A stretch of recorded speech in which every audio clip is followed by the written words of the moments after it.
Welcome back to Spirit of the Outdoors Live. Y'all gonna have to forgive me. I am running behind. And I'm gonna place the blame right where it goes tonight. Brody had a mess in the floor in here, and I had to pick up all his toys.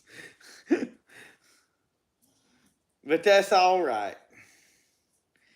I just didn't want a junk pile in my video, and bless his heart, he's been playing hard today. So he's spending the night with his Nana.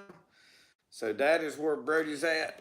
I'm gonna have to get my camera and all, but I am in running behind, and I was trying to square away several things before. See if I can get this pulled up.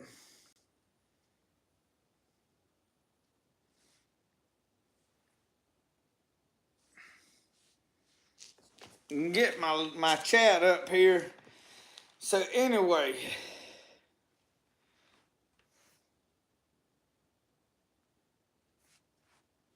No. You ain't gonna believe this, y'all.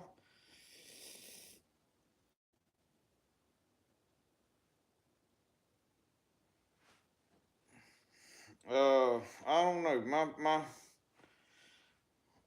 My iPad's not cooperating.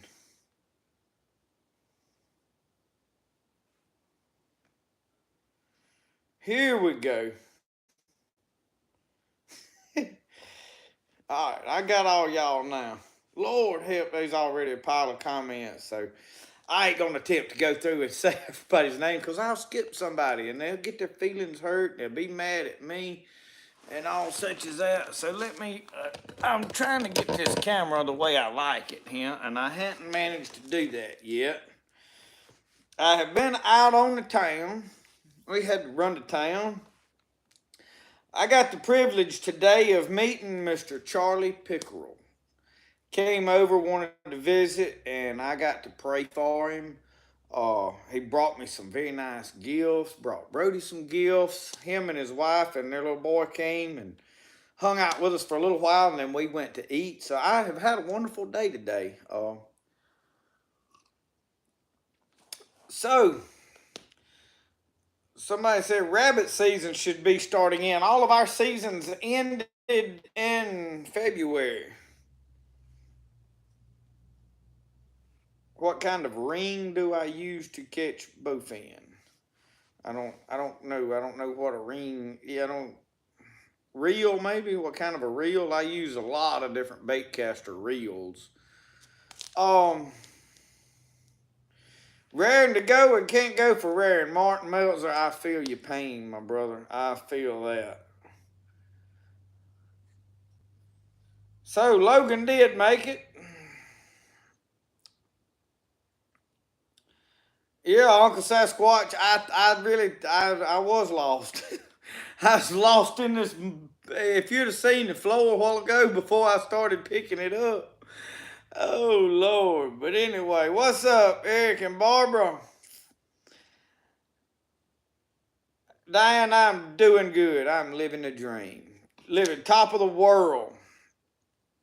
I am, actually, JL, I'm a little late. I am running a little late. You did lose me for a little bit. I just got caught up in life. And I'm going to tell y'all live, I have said in other videos, what's time to me? I really don't watch a clock. I go by the sun, like the old timers, old timers, like the mountain men, the frontiersmen, the whoever, when it's daylight, it's time to do stuff. When it's dark, it's time to come in. Well, when your live starts before it gets dark, that's going to be my cue to, I might as well start watching the clock. But no, I've just been doing some stuff and got caught up with it. And then when I did come in, I was right about 7 o'clock, which I did stop and talk to my brother a minute. And we had to run in, we was in town and we had to run in a dollar store. And then Michelle had to take Brody to his Nana's, but a lot going on. I have fished too much this week. but I hadn't done no good. Y'all, I sat the other day fishing and anchored down right beside a friend of mine. He was in his boat. I was in my boat. He had a bucket of minnows with him. I don't normally take minnows. I just normally don't fish with minnows. He sat there and caught some slab crappie around a stump out there that we was throwing at. And I fished it hard and caught one fish off of it. And then I caught 3 more fish in other places. But now he did not catch any on plastic bait. He caught every one of them on minnows. They would not hit a plastic bait for nobody on the lake, but they was eating minnows up, just boom, boom. He caught the limit. So y'all, the proof is in evidence that they would hit minnows, and I put it on a cork. I free throwed it. I throwed my jig. I throwed everything at them I could think of. The only thing that I got home and thought about that I could have tried that I didn't, that might have worked, was a hair jig. I didn't think about it while I was sitting there. And I had a good handful of them in my tackle box. And it never crossed my mind to try it because I have heard of hair jigs working when nothing else would.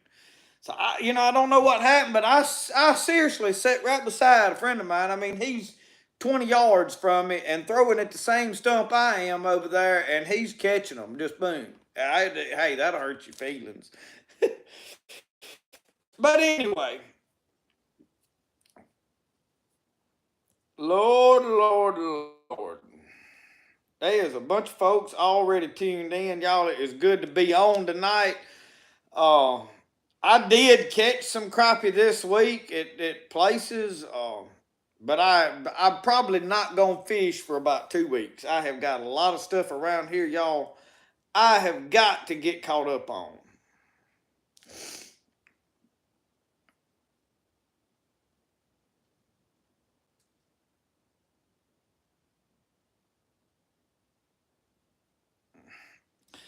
Yes, Sam, if it was easy to catch fish, everybody would be catching them.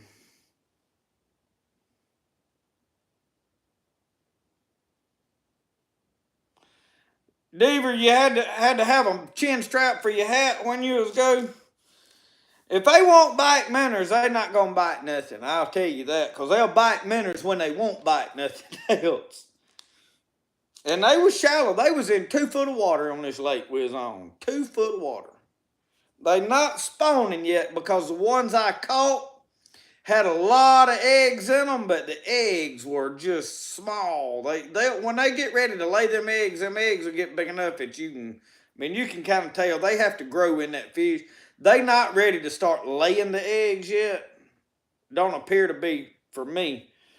Ed, I didn't throw a rooster tail, but now I throwed underspins. I mean, my buddy had a beetle spin. He throwed it. They wouldn't bite it. I mean, they would not hit nothing but a minnow. We tried. I did not try rooster tail, though. So anyway, I was frustrated, but now I did enjoy myself. I drank a whole thermos full of coffee and spent a day on the lake. Roscoe stayed in the boat with me all day. I mean, we enjoyed the day, so Logan, I've tried to eat fish eggs and I couldn't make them good. Every time I try them, they pop and go everywhere. Philip, you need a bottle of hot sauce, or you just need the recipe. It was actually pepper sauce that got him. Oh, yeah, Diane, and that crappie, we wound up putting that crappie on that video back in the lake because we only caught the one crappie, so we put him in a live well hoping we were going to catch some more, but that boat, he's got a big, nice live well in it, so it wasn't no big deal. We put that crappie back in the lake before we got back to the boat ramp, so it's back. Somebody else will catch it for fishing season's over.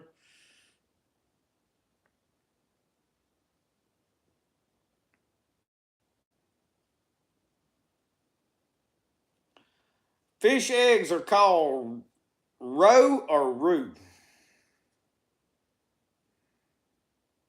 dump them in the hush puppy batter. That could work. I could see that fitting in. Y'all, if y'all see if it fits, it bakes. Now y'all know he's got a YouTube channel. He actually does some cooking videos and whatnot. You have to check him out. I think he's a pretty good cook from the looks of things. I hadn't eaten nothing he's cooked now. But now y'all ain't eaten nothing I've cooked either. Well, Tommy has. Tommy will be on here tonight. Y'all ask Tommy Litchfield how my cooking is. He come eat stew with me. Him and my buddy the paramedic up here, Kyle.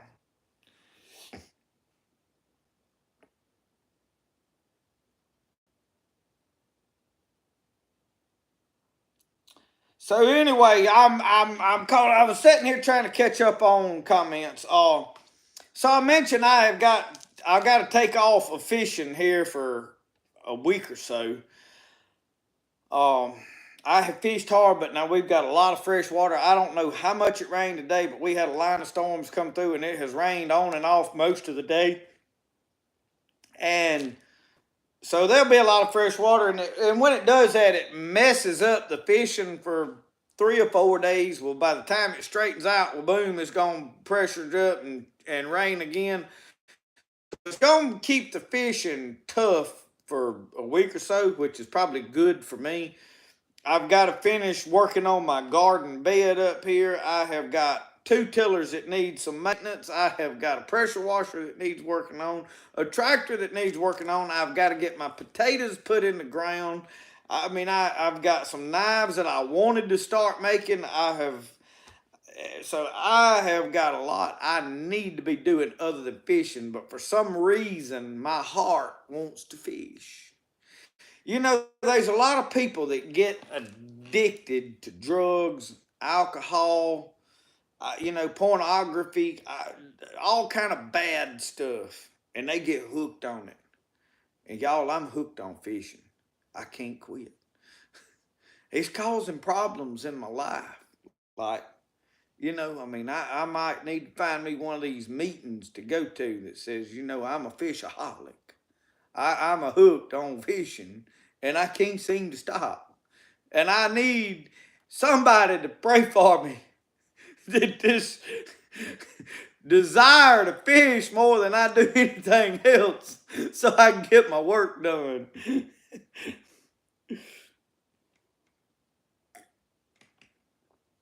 Well, Logan, thank you. Thank you. Somebody asked, Logan, did you go home and watch some Andy Griffith? Or you was already at home, I'm assuming. But did you watch Andy Griffith this week? Lord, Lord, Lord.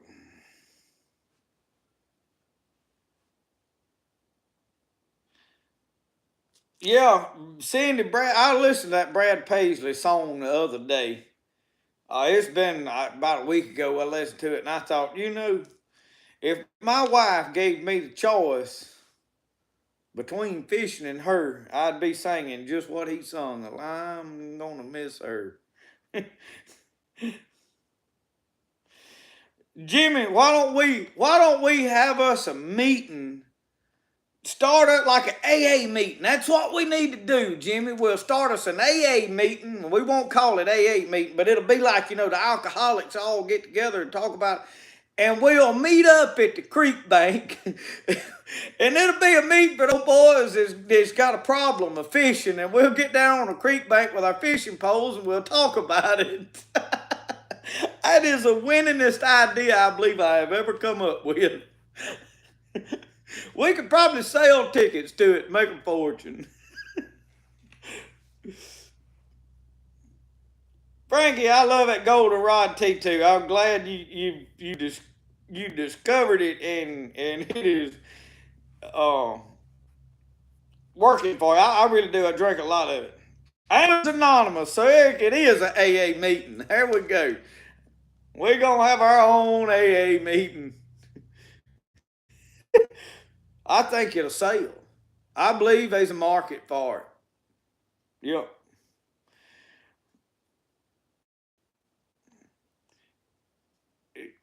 it'd probably be more fitting if we had to take off work, Jimmy, to go to the meeting, don't you think?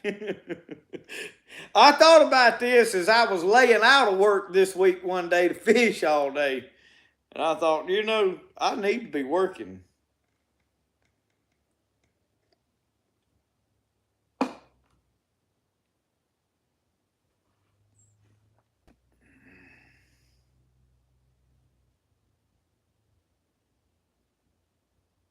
I've heard about Blue Gabe. I hadn't watched a lot of his stuff. I did watch a couple of videos. It seemed like a good channel. But I watched too much stuff now. I can't keep up with the people that I'm already following.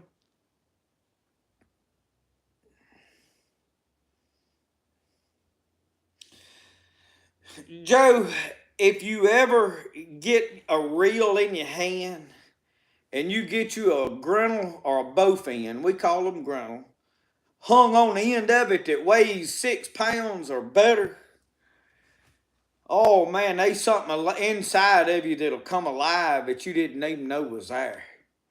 I mean, especially you get you an old grinnell on the line, and I mean, you get reared back on him, and you are wheeling that reel like this, and you get lean back with it, and he's pulling that line back down, and he's splashing out there. Oh man, I can think about it now. I just about want to turn the camera off and go see if one will bite. If you could introduce that feeling to these drug addicts, I believe it'd clean them up. I believe they'd give up drugs to go fishing. I think it'd work. Because it's fun. And and I like to eat the fish. I'm all about eating the fish.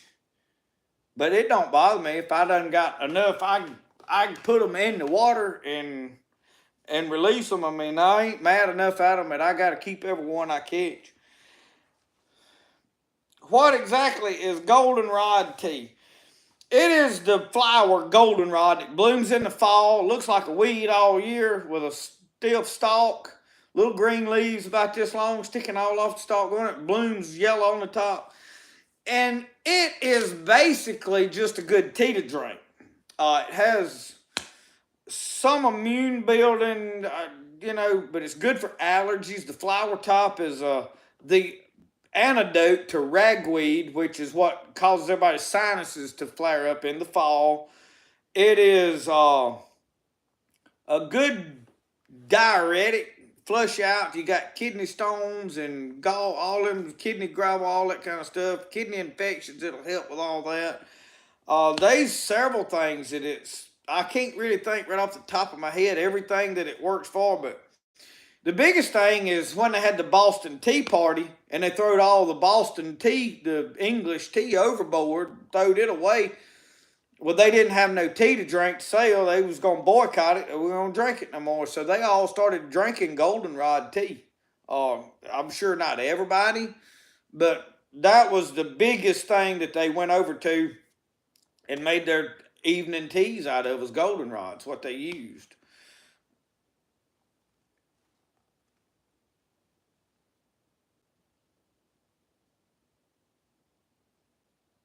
I had to check him out, Eli.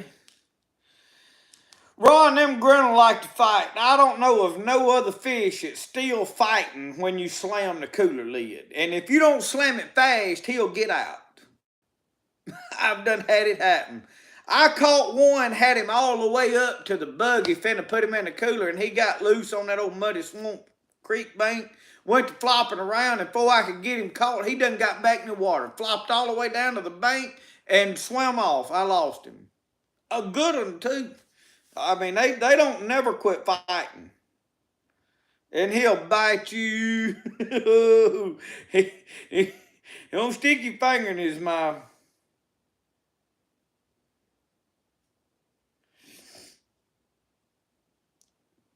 Jerome, the keel is working like a brand new one.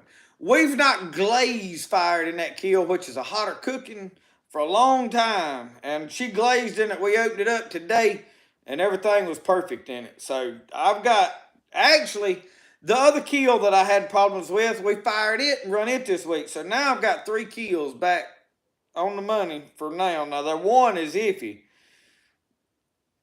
So, anyway.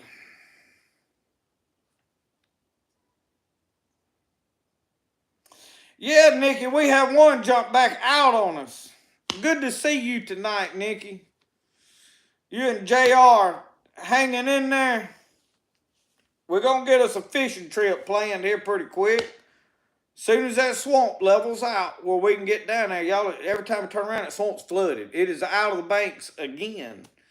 So,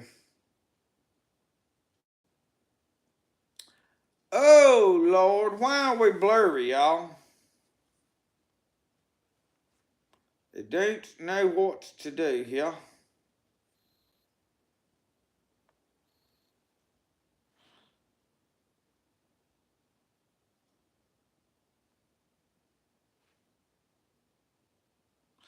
Go to your settings and click picture quality and click higher settings because it is being recorded.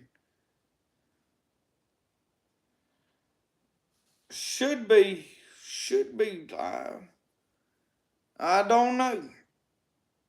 They really ain't much I can do with it, but I totally understand you can't watch it. I don't blame you at all. I really don't. And I don't know if maybe my service probably due to a lot of the rain that we've had today, but now it is currently not raining, so it should be up and running.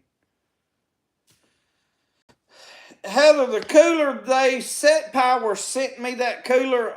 If you go back like a few videos, I did a review unboxing video, talked a little bit about it. There is links in both of those videos to that company because they did offer a 16% discount with that code, that link that I put in my video. And another thing is somebody had asked about how long that cooler would run on a battery. We drove to the lake the other day, Tuesday, and we got there at about 10 o'clock and cut the truck off and had that thing plugged into the truck. And when we got ready to go at about 10 o'clock that night, 9:30 or 10 o'clock that night, 12 hours later, the truck wouldn't crank. It still had a little power in the battery. It had enough to run the cooler, but the battery would not crank the truck. In other words, it turned over and then that was it. So we had to jump the truck off. So within 12 hours, it'll drain a battery. So I figure you really safely could probably run it a good 6 hours and still crank your vehicle. You might get away with 8, but you'd be pushing it. You'd be bad pushing it. So somebody had asked that question, and I said, "Hey, I'll find out," and I did.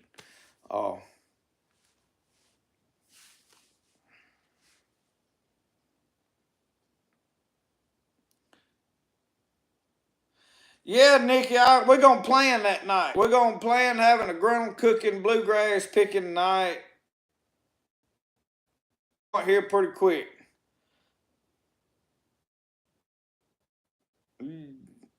So he's got off the guitar, Nikki, and back with the banjo. I heard it. I listen to it. I don't comment on everything I watch. I don't got where I don't have time.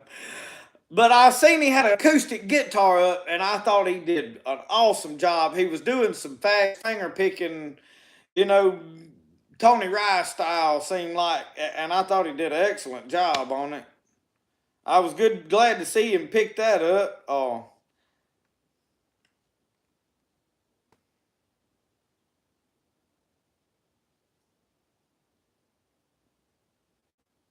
I'm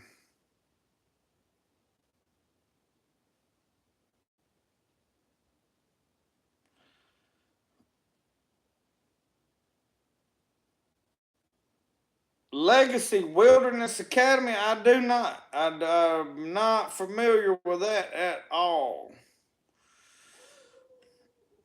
Well, Nikki, we tell him we love old Jerry Reed. We'll have to sit on the creek bank and let him play Amos Moses. There'd be no better fitting place to do a video of him picking on Amos Moses sitting out on the creek bank.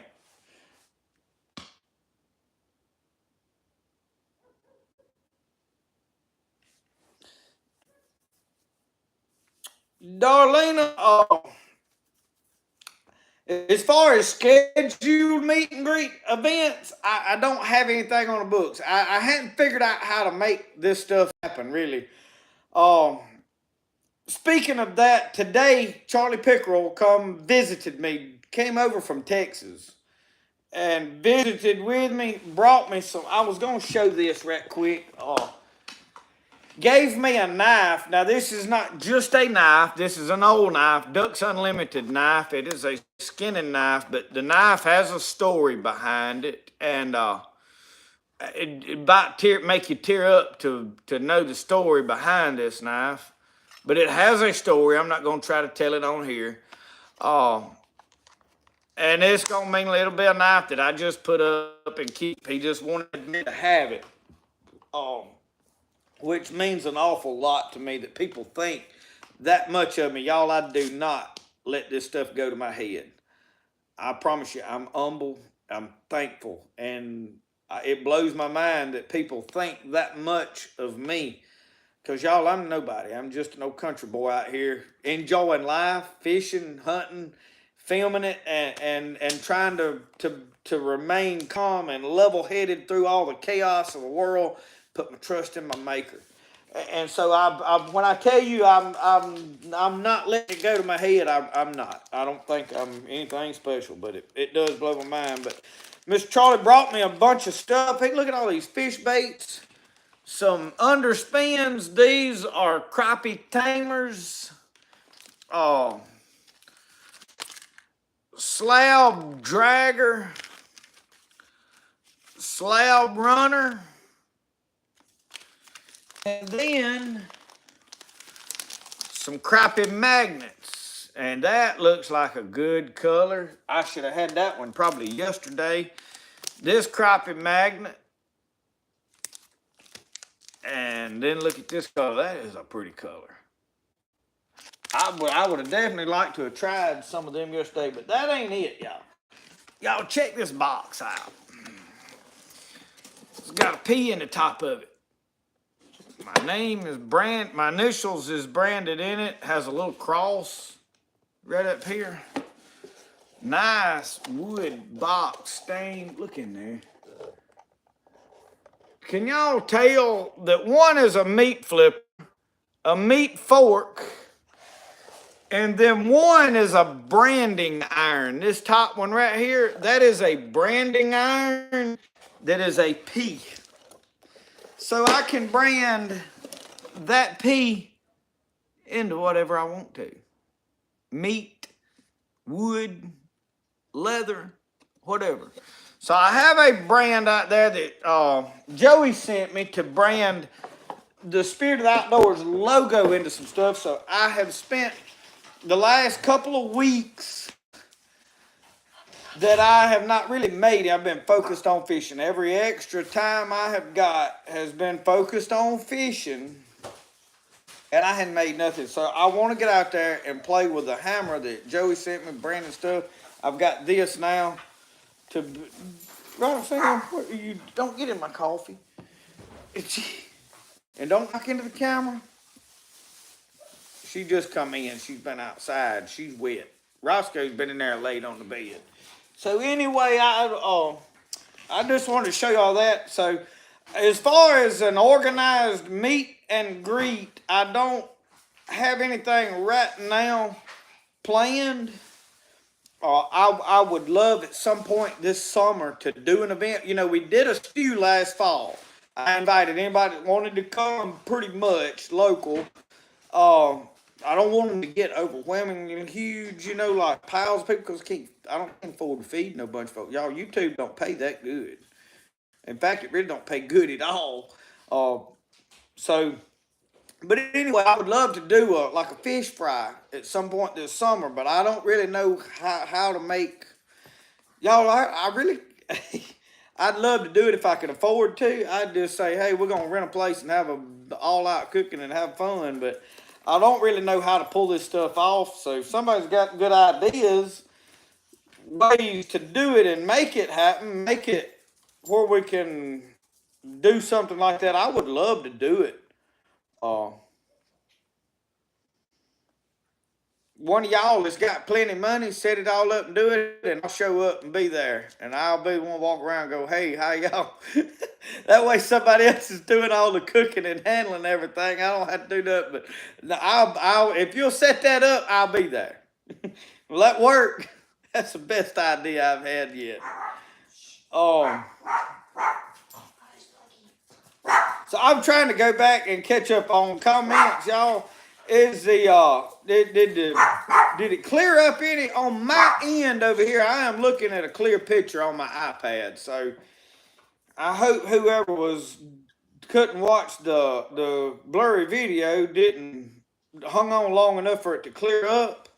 Usually, if I have trouble with my internet, it's in the very beginning of my lives. Usually, over into the live, they clear everything works smoothly and perfect. So I don't know.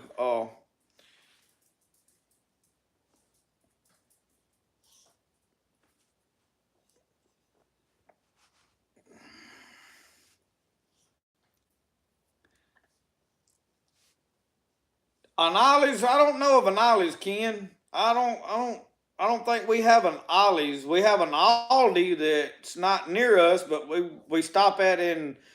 Do we have an Ollie's anywhere around here, Michelle?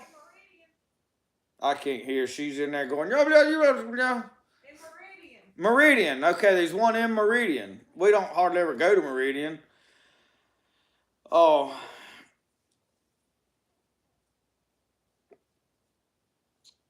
Okay. Alicia Heart of Pine. Dusty will be jelly. You're going to have to clarify that for me. I missed a comment somewhere. I missed whatever you're responding to, or you misspelled something, or he's going to be jealous of. Oh, he's going to be. I'm with you.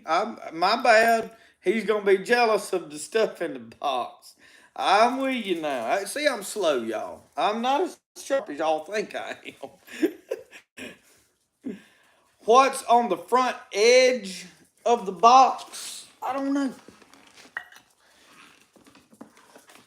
What's on the front edge? Oh, I don't know. What does that say? Crate number 241. So maybe this guy that made this has made 247 of them. 240. He's made 240 before this one. I'm gonna assume that's what this is. I did know that he had told me that. Charlie told me that a guy, I think at his church, made that. So, yeah. I don't know a lot of detail about it, except it is very cool. So yeah, I'm slow. And I'm way behind on comments, y'all. Like I'm had to scroll down, so I'm missing. If I don't answer your question, it's not because I deliberately overlooked it. Just ask it again. I don't mind if you come in the same thing. Because you got to get my attention, and I can't keep up with everything.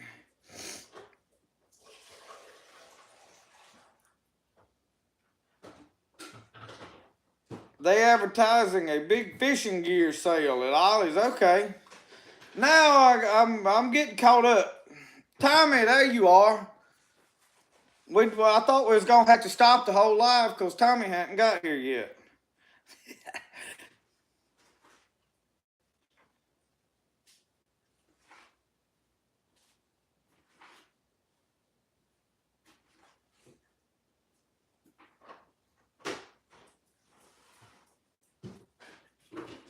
Okay, y'all, pause for a second. Jeff commented, and I hadn't just got on here and mentioned, hey, Jeff has cancer, pray for him. I think he may have mentioned it on here a time or two, so y'all stop and read. I'm going to read Jeff's comment. Hey, Justin, got some good praise reports. MRI showed that the chemo, through God, has been working. The big tumor has gotten smaller, and the little one they could not see. I want to thank Jesus in your prayers. So, y'all, thank the Lord that cancer is being gotten away from. Thank God. Y'all, God is a God over cancer. We've been praying. God's going to work. Y'all, God is still a miracle worker. Jeff, he's going to clear the whole thing up. It's going to all be gone. We taking authority over that in the spirit in the name of Jesus. No more cancer. In fact, y'all, Mr. Charlie come today. We prayed for Mr. Charlie. He's got some issues. I don't want to put all his business on the internet. But pray for him. We prayed for him today. We anointed him with oil. Y'all, God is still a healer. He is still a healer. So anyway, that is awesome. It's always good to have some good news. Seems like everywhere you turn around, there is something bad going on. Something like, I can't believe I heard that, or I can't believe this happened, or this is bad. Trapping with Gavin, I need to be trapping beavers now. I have got 2 places that has otters I need to get rid of, and then the guy down the road from me said that there's beavers back at work, which the water is back way up, so I need to be after them, but I've been fishing too much. It's my fault, y'all. I can't do everything I want to. One day we're going to get this YouTube channel to where it makes us a full living, and all we do is YouTube, and we won't have to fool with that pottery junk no more, which I'll still make. So I won't never quit making pottery altogether because we got a bunch of kills, and I enjoy making the stuff. It's fun. But I won't be like, I need to get back to work. I can fish if I want to. If we get it where we can do that, we can trap beavers and fish and nothing but that all the time, and that would be awesome. So I guess they want to see me. Yeah, they want to see you. Where's my... Hey, everybody. She had to go pedal Brody off to his nana.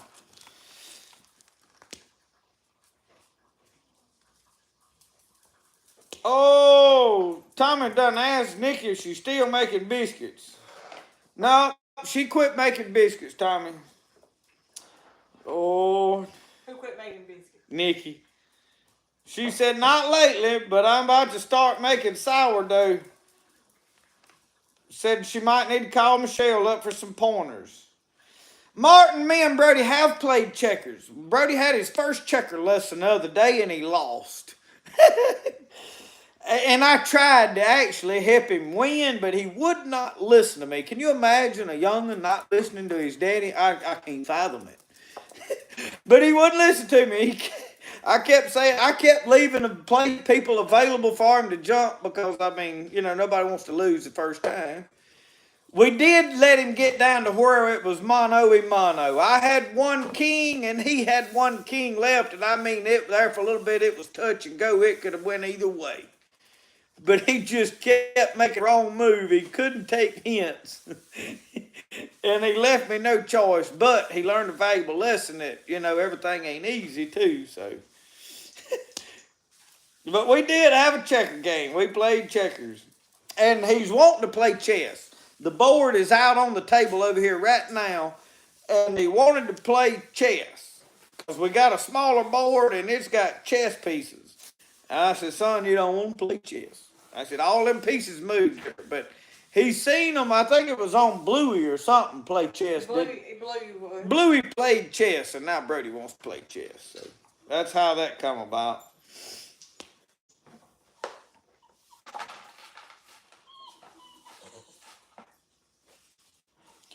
And Nikki, we had a plate full of them biscuits today. Michelle made a big old pan of biscuits. I forgot to give Mr. Charlie a biscuit. I thought he got one when he left. He never got a biscuit. I didn't think about it. Oh, Mr. Charlie saw them biscuits, and I offered him one. He said, I'm going to get one of them biscuits, and I thought he got it right then. You sure he didn't grab one? I don't know.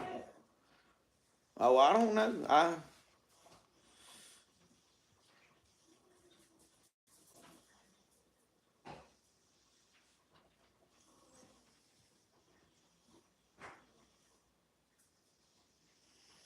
Heather, you wasn't hollering on that boat like I do when I catch a grinnell, did you? Or did you do like Richard Gene and go, woo? He'll say, I mean, woo, woo. John Thomas Hill was some fine biscuits too. They wouldn't have the best one she's ever made. I made an Instagram reel with one in my hand. It was that tall. I don't And like them that big. I love a big old thick fluffy biscuit. I just do. Everybody don't like that. These were good as far as taste. They was as good as any of them ever been. My mama always made them little hand patted out, them little flat hand patted biscuits. But anyway, I blowed up an Instagram reel with them biscuits. Them biscuits is far more famous a while. Come on. And y'all, you're going to hear tonight the influence of about 2 days worth of watching Jerry Clower on YouTube. I done found out there was some albums of his done showed up on YouTube that I ain't heard in a while. Live from Cleburne, Texas is on there. And I done listened to it, whole album. I had that cassette tape when I was a kid and it got destroyed or lost or something. I have it no more. Brody was talking to Mama, and I told Mama that he went to sleep with you last night in the recliner, listening to Jerry Clower, and she said, "Well, what kind of jokes did he tell?"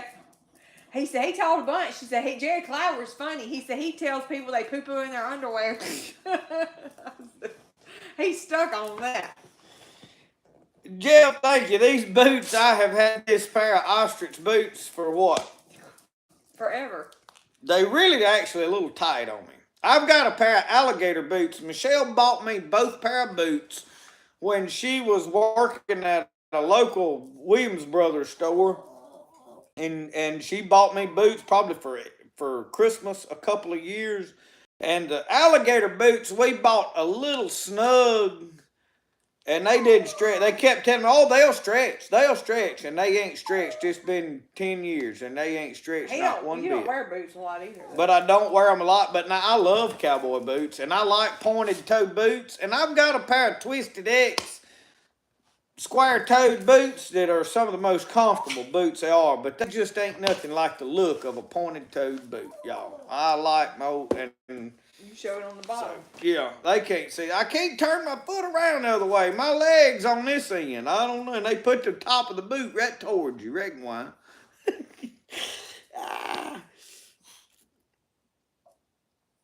Gail said she's still here. It's clear now. Gail, mine seems if it like gonna cut out or act silly, it does that in the beginning of the lives, and then it. But now mine's showing on my thing over here to be somewhat blurry now, so it could be my internet coming and going. I don't really know.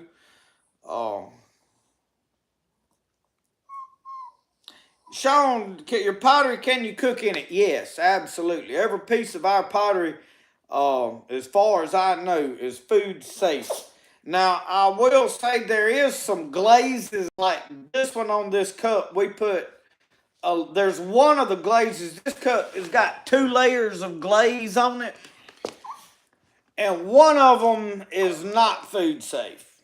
But it is on the outside of the cup, so it don't matter. But now you're not cooking in a cup. It's a coffee cup. You're just drinking out of it. But the inside is a food safe cup. And in fact... Really, it is food safe. The only thing that's not food safe about it is those little craters that you can see in it. Food gets stuck in there and it can cause bacteria and different stuff like that. So as far as it being toxic, it ain't toxic. Deem it unfood safe, in other words, because it is not smooth where you can just wipe the food off. It's rough and food could get embedded in it.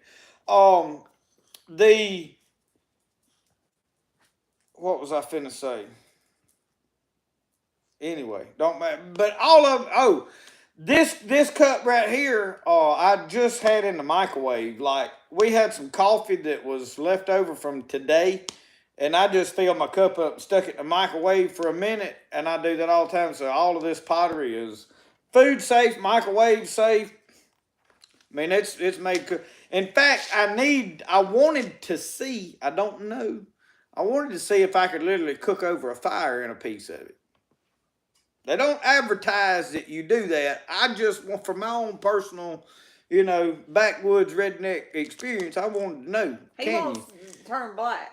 I want a piece of it that I can actually go out there and probably not like cook directly over the fire, but I would like to know, can I, like pizza oven bacon, they got them round shit you stick in there and bake bread on them in a grill and all such as this stuff.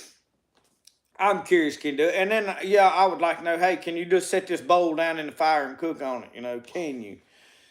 Because if we ever hit a survival situation, you want to know the pottery is good for more than just sticking in the oven and looking pretty. But anyway,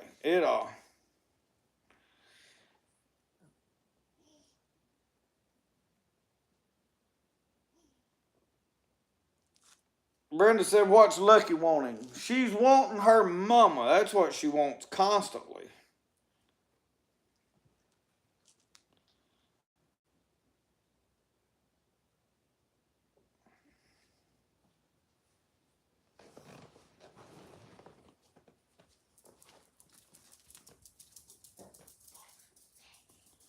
Cindy Avers, so sorry to hear that. Sorry to hear the loss of a grandbaby.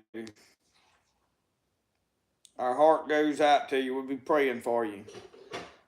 I did remember y'all had asked for prayer to family, so.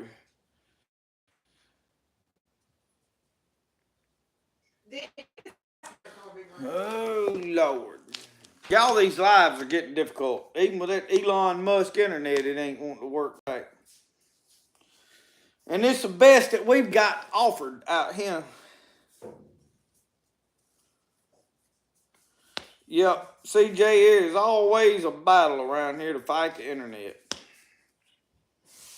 Do I make butter bales? Have not made one.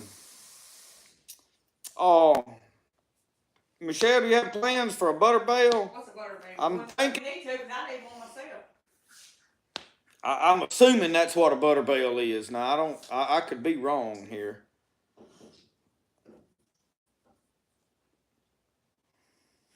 So anyway, what all did I miss here? All right, I think I am Michael Williams. Was you not? That was me eating pork chops last week.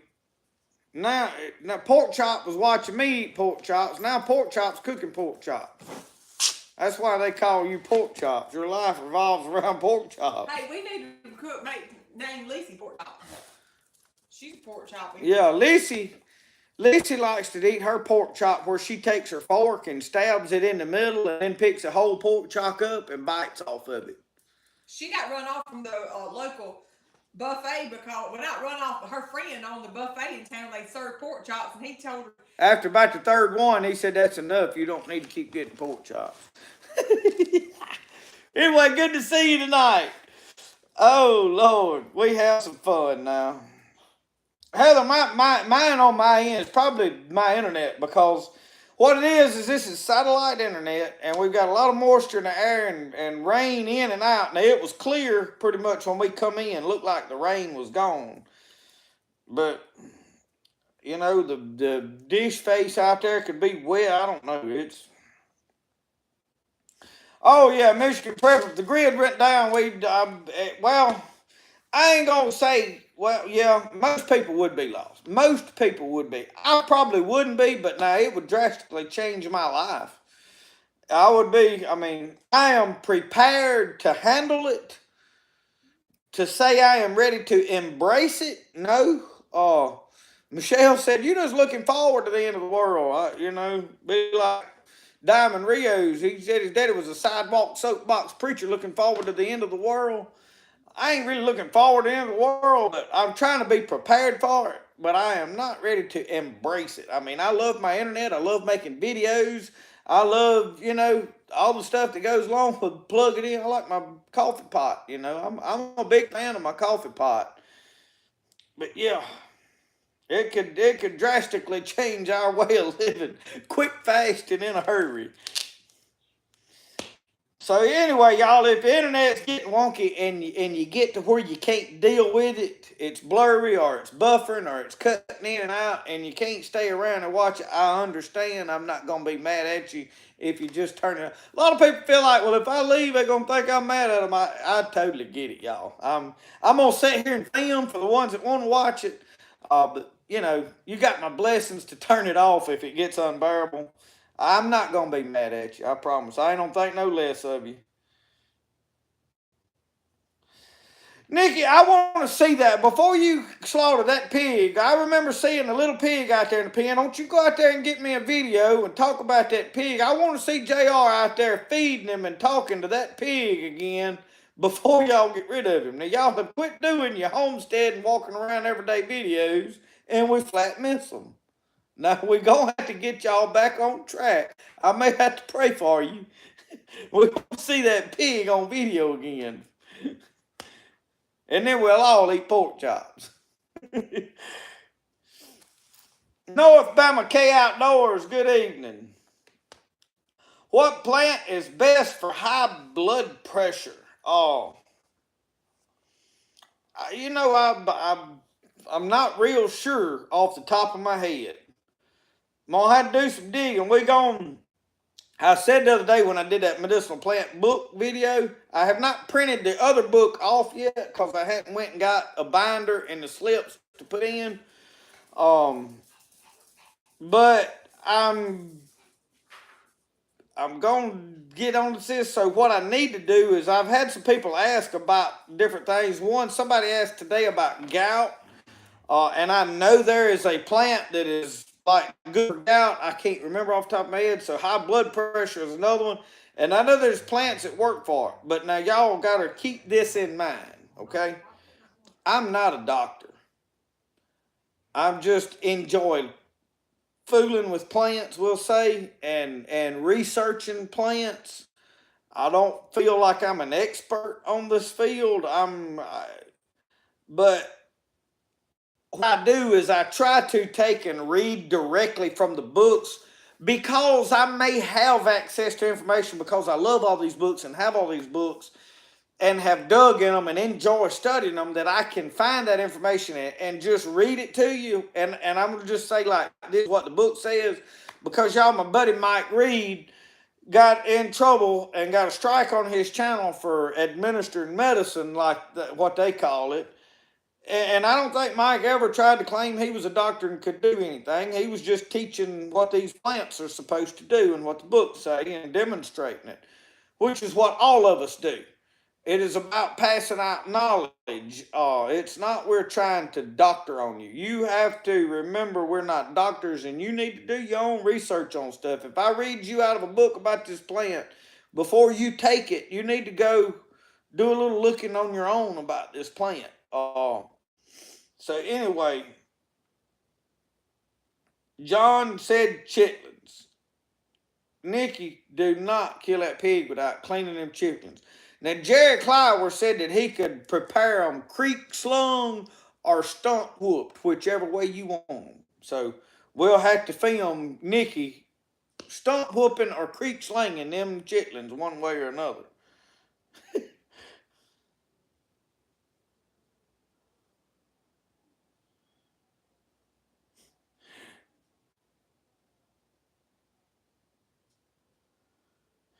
Oh, Lord.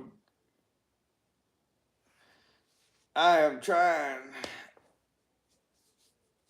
So, Michigan Prepper, you're already set up to go with it when it all shuts down. I need to get some solar power here. I hadn't.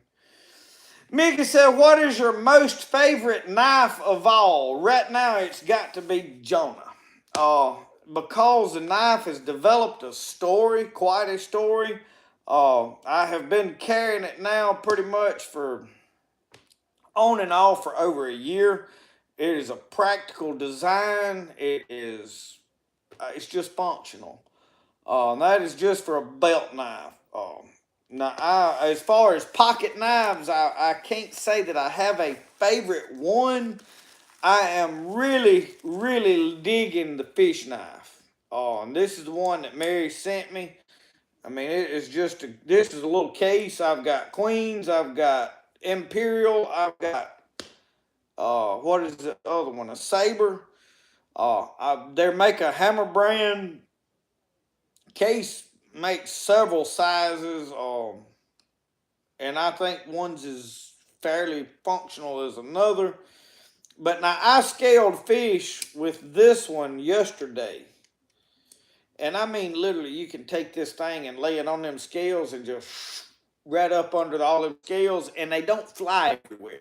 You know how when you get one of them scraper things or a spoon, and I had somebody had the nerve tell me, "Oh, get you a spoon. That's the best thing." Y'all, I have used a spoon before. Them scales will fly everywhere. That is the part I do not like. I do not want fish scales sprayed all over everywhere because they're too hard to clean up. This fish knife, you under them, and them scales will lay right there in a pile where you can wreck them off in that gut bucket over on the side. What you got on the floor right there under the counter that you are scaling them fish on, them scales will be right all together. They don't go flying all over your shirt and in your hair and everything. Then when you go to church, you still got a fish scale over here that you didn't see. So you don't want the preacher up there praying for you and trying to rebuke the devil out of you and see fish scales over in your hair. So get you one of these fish knives, and it'll keep that from happening to you. But anyway, I'll get you a spoon's the best thing, and a spoon is not. I have tried the pressure washer. Now, the pressure washer is a wonderful thing. Again, the scales go everywhere, and you get soaking wet. So this is the way to go. This is my favorite knife. Now, aside from the trapper, and I got a trapper in the other pocket, so I'm always gonna have both of them with me. Yeah, Tommy, I am the spokesperson for fish knives. When you think of fish knife, my picture ought to be on the blade right there. Just, in black and white, right on the blade.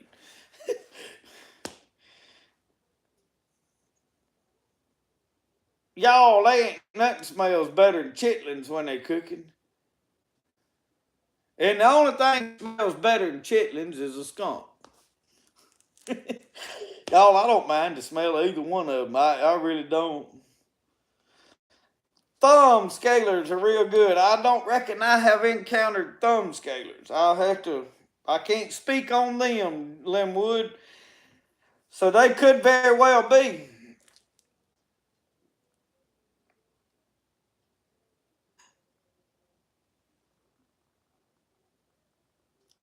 Ken, yes, I have read the Book of Enoch. Very intriguing book. Now, when we talk about these books and like the Apocrypha, that is not something I would ever teach from or preach from or use, like in a pulpit. But I do think they are valid and accurate. You got to take it with a grain of salt. Could there be something off about them? It's possible. I don't know. But yes, we have gators in the swamp. I have filmed several gators. In fact, last year or year before, one day I filmed a dead one floating in the creek. Somebody had killed it, or it had got tangled up in something and died. I don't know what happened to it, but it was dead.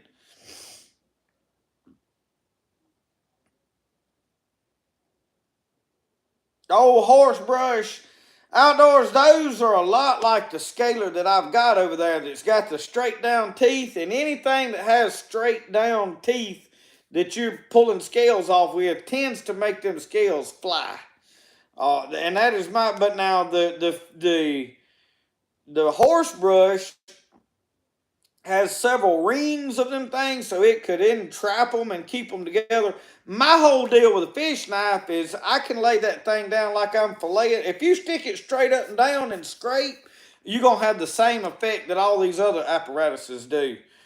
The fish knife is what's the beauty of it is if you lay the blade over and go up under them scales, it'll just slide under them and they'll all stay together and just lay there. And you can just take your hand and wipe them off in the bucket. That is the beauty of the fish knife. But now the horse brush should work, no doubt.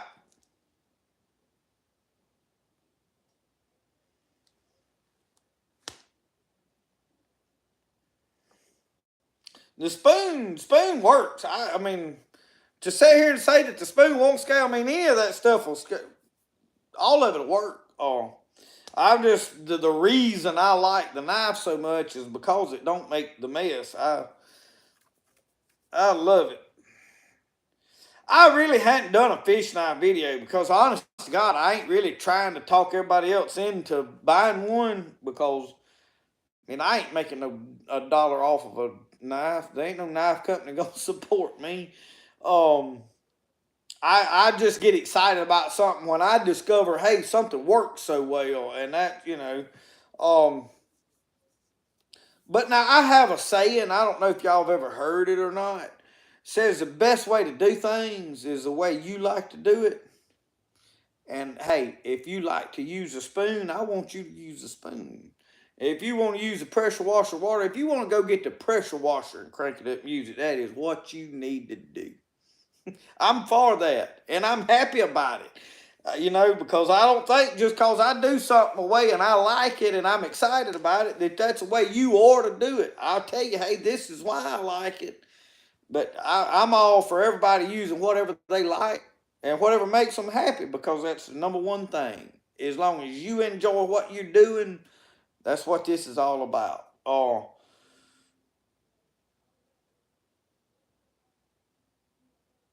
I don't know about the vinegar, but I have used the pressure washer, the water hose with just a jet trigger. Man, you hold a fish, crappie, brim, red belly. Now, I don't know about a grinnell. And you can spray them with that thing, and man, them scales will just fly off. It works. And if you out somewhere where you don't care if scales get everywhere, it works. And if the summer, like if you fishing over in July and it's hot, that hose is the way to go because you're gonna be soaking wet and cooled off by the time you get through. So and the air hose, Diana, I can't see why it wouldn't work. If you get that nozzle directed down there in the right way, for the life of me, I can't see a reason that it wouldn't work. So I don't know.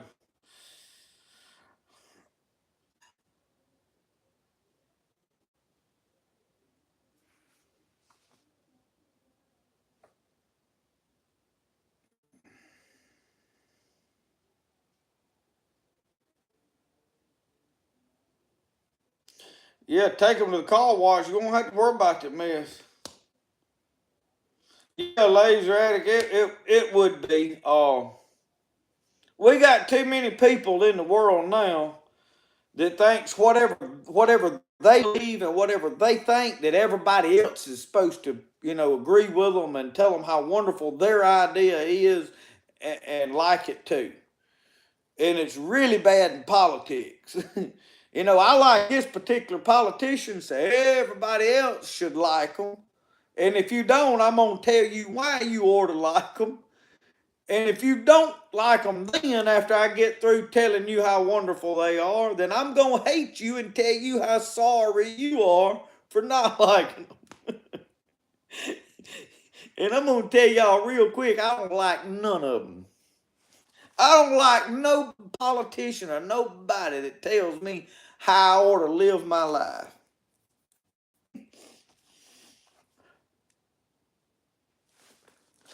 Oh, Lord, Lord, Lord. Hey, I heard Matt Douglas. I heard somebody the other day talking about they had a laundry basket that they put their fish in and said they got in their boat, cranked it up, and took off to the boat ramp and forgot about it. And they said that 150 mercury flat scaled them fish in 15 minutes just as pretty as you please. And I believed them. I didn't have no reason not to. Bigfoot stories. I don't know much about old Bigfoot. He don't come around here. We got a wild woman in the swamp that run him slim off from him. So Bigfoot don't hang around in our neck of the woods. We've never had no Bigfoot sight. Now there's an old mean woman lives down there in the swamp. I can tell you about her some. Boy, you be sitting down there on a deer stand late in the evening or early in the morning before daylight, and she squall out, wow, man, you think Marie Laveau done come to town.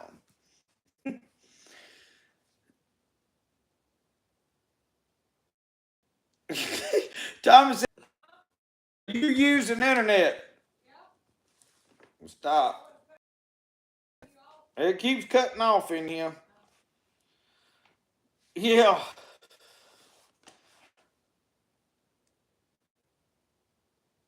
Cindy, these are my new Calvin Klein jeans. I found at the thrift store. Well, the belt's over the tag. I don't know which side the tag's on. It's over here, but the belt's over it. But they are Calvin Klein jeans, and they fit and wear good. I don't normally buy a lot of pants. Pants is one thing I don't buy much of at a thrift store.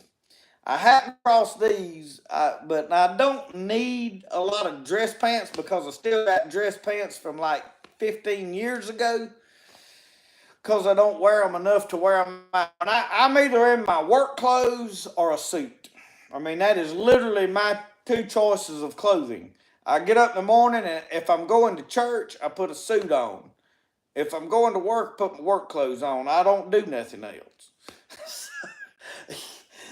And I mean, that's true. Now, I have these good jeans that I've got like 5 or 6 pairs that I've probably got 7 or 8 pairs. But I don't wear them a whole lot because, I mean, if we go out to eat, I wear them. Or if we, Wednesday night church, I'll wear some jeans occasionally. But I have a few pair of khakis that I wear for that some. So, I don't wear out good jeans, and usually I've got a place that I like to buy my work pants, and I just buy new ones because I'm hard on them.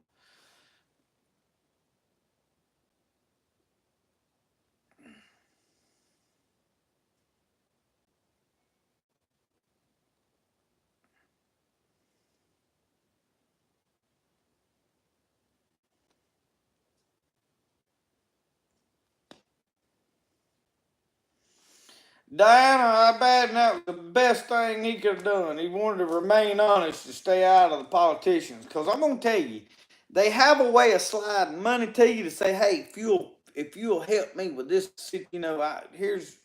and them dollar amounts get big enough that they hard to ignore.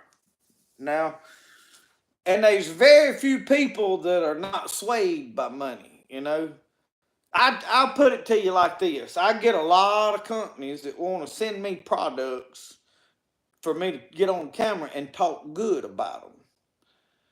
Well, if it's a good product and I think it's a good product or a product I could make use of, I'll take it and I'll see.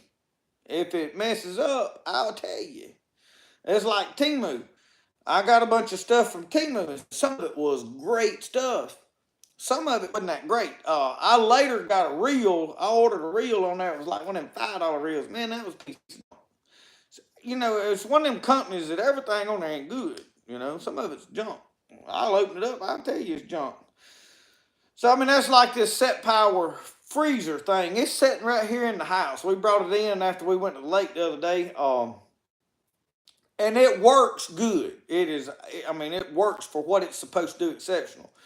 It did drain a battery in about 6 hours. Well, in 12 hours, it was dead. So you could run it, about 6 hours is what it's good for on a battery. But now our truck battery is probably due a replacement because it went down a couple of times in the cold weather. And then there was another time here a couple of weeks ago it was down. So the battery is not the best in the world. I want to make that clear. So I have not hooked it to like a brand new battery, and I have one I could hook it to and test it, and I'll probably do that here before long. And I didn't intend to test it the way I did the other day. We just kind of parked at the lake, got excited, and jumped out of the truck, went to talking to folks, and forgot about it till we got back to the truck ready to go. In fact, we never even got a bottle of water out of the thing. I took we had a few odd and ends in there. And we never got nothing out of it because the people we went to visit had everything that, supplied us everything we needed and didn't need nothing. So when we got back to the truck, went to leave, it said, wah, wah, and that was it. But like this week, I had a company want to send me a backpack barbecue grill. I don't really have no use for it. I got a company want to send me some mealworms for the chickens. I'm not interested in somebody mailing me bugs. There's a company wanting me to do these infrared binoculars. Well, y'all, they're very expensive. They're very nice if you use that sort of stuff. I have no use for it. I know there's probably some of y'all watching that would be like, yeah, I want infrared, but not, man, you know what I can do? And you probably could, and I can't. Got no use for it, Nikki, bring your kayak on. I'm ready to go when y'all are. Y'all load them boats up in that pick 'em up truck you been a tinkering on and get over here with it, and we'll get in the water. There's plenty of water right now. Man, they want to send these, it's Terra Grub or something like that. Hey, y'all, I'm just not interested. The backpacking grill looks cool. The binoculars look cool. It'd be cool to have, but the biggest problem I've got is I've got to find somewhere to put it. When it gets here, it's got to have a place that it goes. And I'm running out of room because I'm already a hoarder. And I already got more junk. I'm liable to have to throw away a coffee can or an ice cream bucket to make room for it. And that ain't going to happen. Not for no infrared binocular. And y'all know I'm telling the truth. Yeah, subscriber giveaways. There you go. Well, the thing is what if I get it? I don't know nothing about it. They just want to send me something so I'll talk good about it. And I'm not knocking the product. They probably are a wonderful company. I don't even remember what this. I don't remember. Oh, Lord, how did yawning spell come off? Did that contagious? How many of y'all yawned? Raise your hand, bow your head, and say thank you, Lord. Price of crawfish? Well, I think they went down, Nikki, from the price of a new car to a used car per pound. I'm not sure yet, though.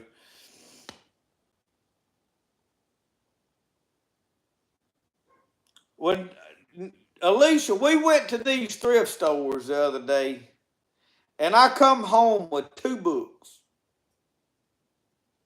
I got a book that I already had. I always get This Present Darkness because y'all, it is a awesome read for somebody that wants to understand a little about how spiritual warfare works. I think it's a very accurate writing, and I give them away to people that hey, I'd like to. And then I don't remember what the other book was now. I picked up another book. Oh yeah.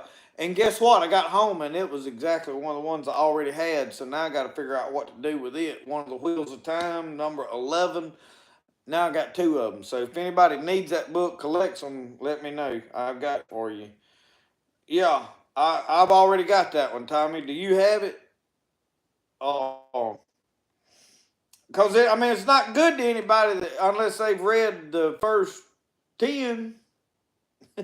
Or if they collect them and missing that one.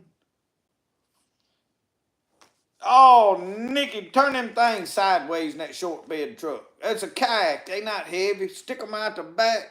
Lay them in there sideways. Strap them down good. Tie them in with a piece of rope. Put one of them trucker's hitches on there. It'll ride. Yeah, they kayak so they light.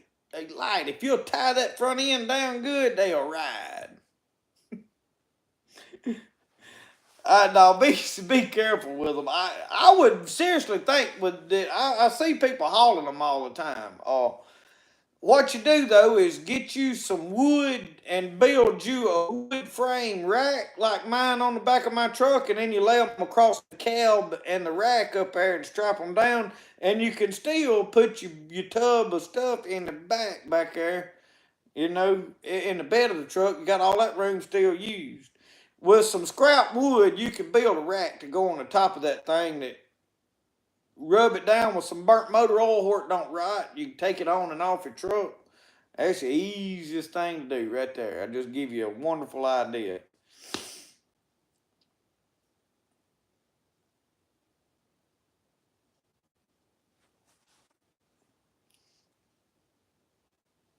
Said throw JR in the back on top of the boats and drive real slow. Let him sit back there armed over them things, holding them down. You better feed him some more of them biscuits, though, 'cause I don't think JR's heavy enough to hold them down. He ain't like me. I done got me a, I've seen somebody said that's a fuel tank for a fishing machine.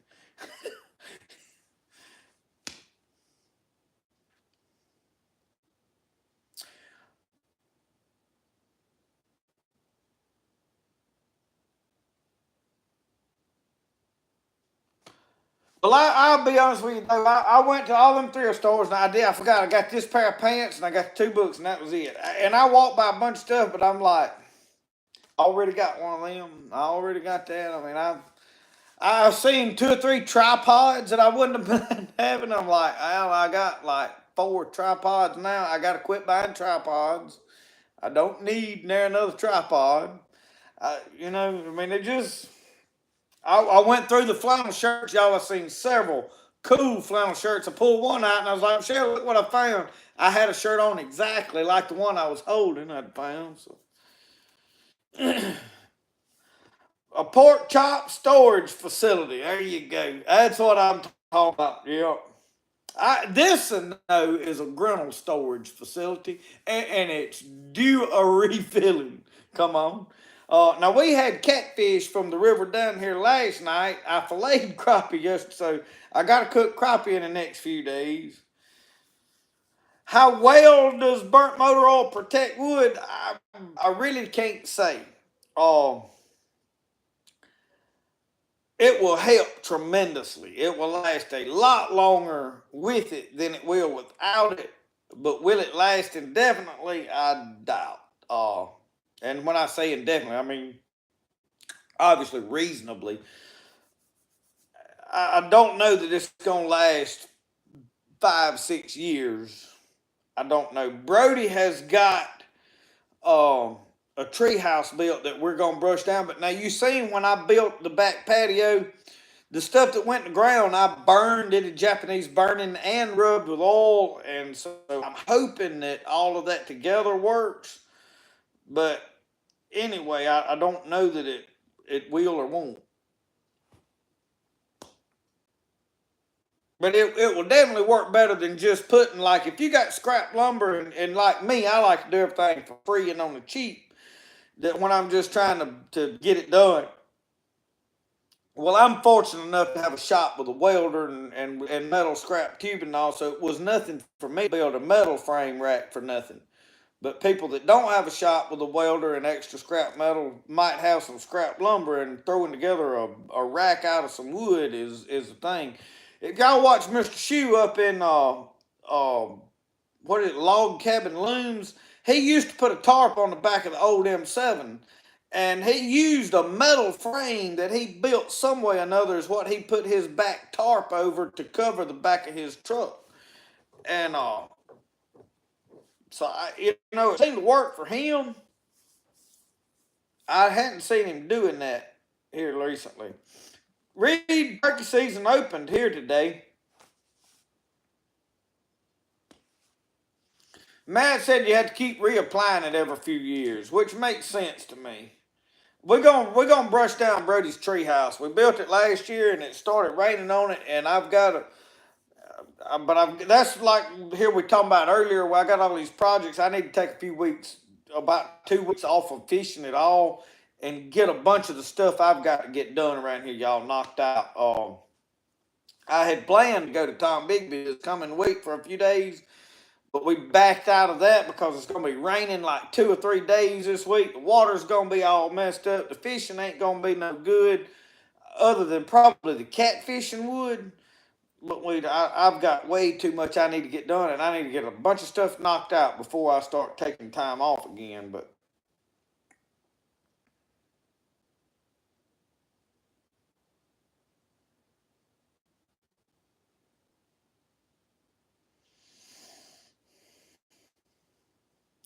Nikki said, tell us a Jerry Clower joke.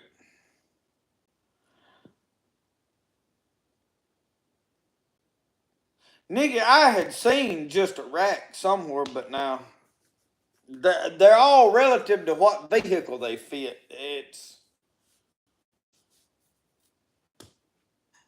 But the rack is, my opinion, the camper shell is the way to go.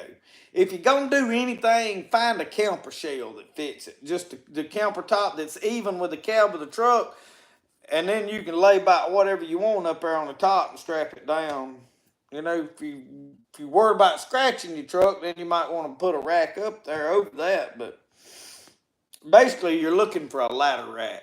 When you're asking or inquiring about one, just look up ladder racks, and that's gonna solve your technical difficulties right there. If you get on Facebook, look on Marketplace. That's what I do. Tommy said his pressure treated mailbox rotted off even with the ground 2 years. Well, y'all, I'm sitting here talking about Jerry Clower. I'm trying to think. Last night I watched Live from Cleburne, Texas, and that is an album I had when I was a kid. And he told some jokes on there that I had not heard in years, and I can't remember them now. He had Tater and the Moped on there, and I know I've told that one on here because I had remembered it. Oh. I'm trying to think though of what some of the good ones was last night that I remember, and now my mind goes blank. Larry Alexander has showed up to the party. I am trying to think of what all was on there. He told one, and I know I've already told about Az Lee trying to get old Ben D. Lauder to hug. But anyway. They told one about Ardell, and I can't remember it. But anyway,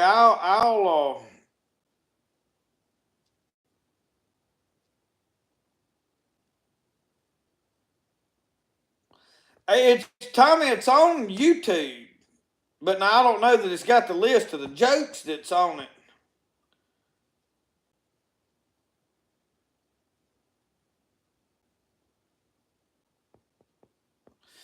Deaver, I have seen some 30-30s come through our pawn shop up here local, but they are priced high, like $700-800. I'm like, whew. And they probably worth it, you know. Most of them that are here that come through the price is the Marlins. A few old Winchesters. The one I got is a Winchester. Yeah, that's Philip. That is a coon hunting. That is one of the most famous ones, where old Ben Eubanks climbed up the tree to punch the coon out and got up there and got tangled up with a wildcat. I have told that one several times. I was trying to think of one of these that I had not heard in a while, because once I think of which joke it is. Yeah, Nikki, I listened to parts of it, but now my biggest problem with listening to any CDs is I'm limited to just the truck has a functioning CD player. So I have not listened to anything a whole lot as far as CDs go. I've got to get... Oh, Tommy said, nope, it got canned. That real bright spotlight beam, what was the fellow's name? Was it Bunk? It was a cousin, Bunk Ledbetter. Went to work for the jail down there. Said Bunk was kind of simple, but said Bunk was working down there with the jail, and said they had an escaped convict one night. Said they was out looking for him in the night there, and said they got this big Q beam. Said, man, that thing had a beam. Said it was big around as a basketball, looked like. Said it'd shine way out yonder. Said, I don't know how many candle watts it was. They said they got down there and said that convict had swum the river. Said the hounds and the dogs had got up there to the river. And said that thing, said they shined that light across there, and said, Bunk, said the light of this beam of light right here is so powerful, said that you can walk on it. Said, Bunk, won't you get up on this beam of light and walk across there and see if you can find that convict over there on the other side of the river. Big Bunk said, said, there ain't no way I'm getting up on there and trying to walk across it. Light said, what is it, Bunk? Said, don't you believe that this light is strong enough to hold you up? He said, oh yeah, I believe I could walk on the light. He said, but I'm afraid I'd get halfway across and you'd cut the light off. Thomas had the pig with a wooden leg. There's a fella come up there to Uncle Verses and said, they was looking out there across the pasture and said there was a pig out there. Y'all said he had a wooden leg. Said Uncle Versus said, what's up with that pig out there with a wooden leg? He said, well, he said that pig right there, said that is a good pig. He said that pig, said one of the young'uns fell in the swimming hole, and said that pig jumped in there and drug that young'un out before he drowned, and said that. He said, and when you got a pig that good, you only eat him one ham at a time.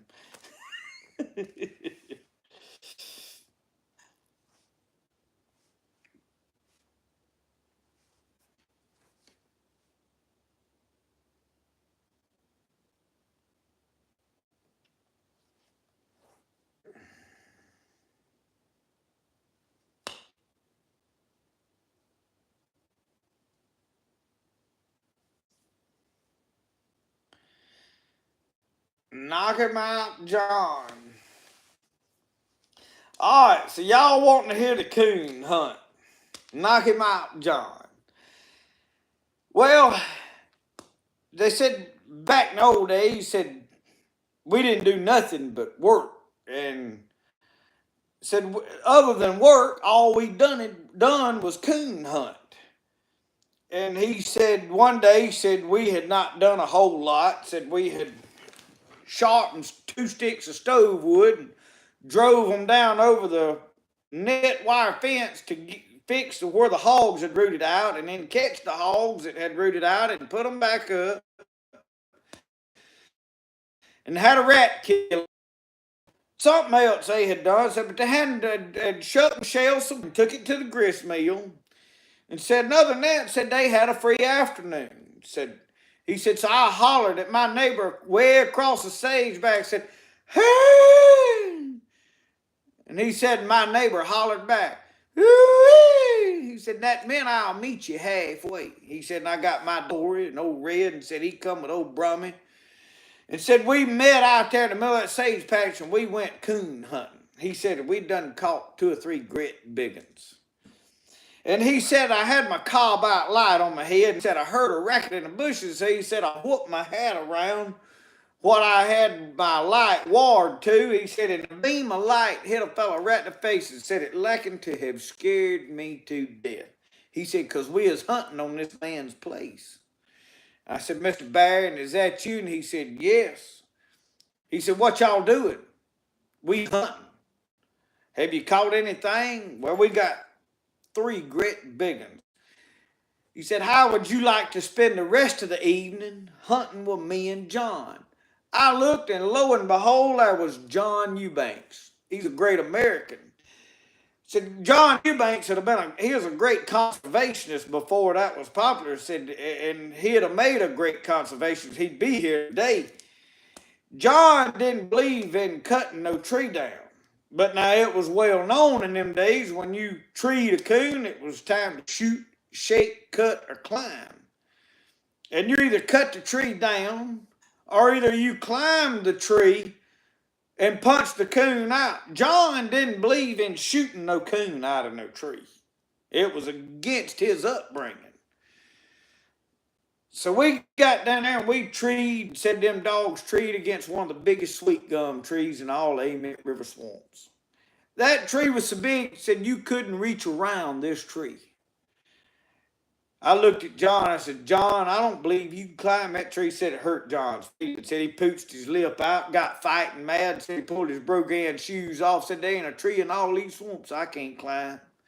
Said John eased up there and got his fingernails hung in it, got his toenails hung in it, and said he eased up it. They said, oh, said, won't be long now. Said, knock him out, John. Punch the coon out, John. Knock him out, John. They shining them lights up in there. Said, can you see his eyes? And said, John got up there and said, whoo, what a big one. Said he reached around in his back pocket and got that sharp stick out.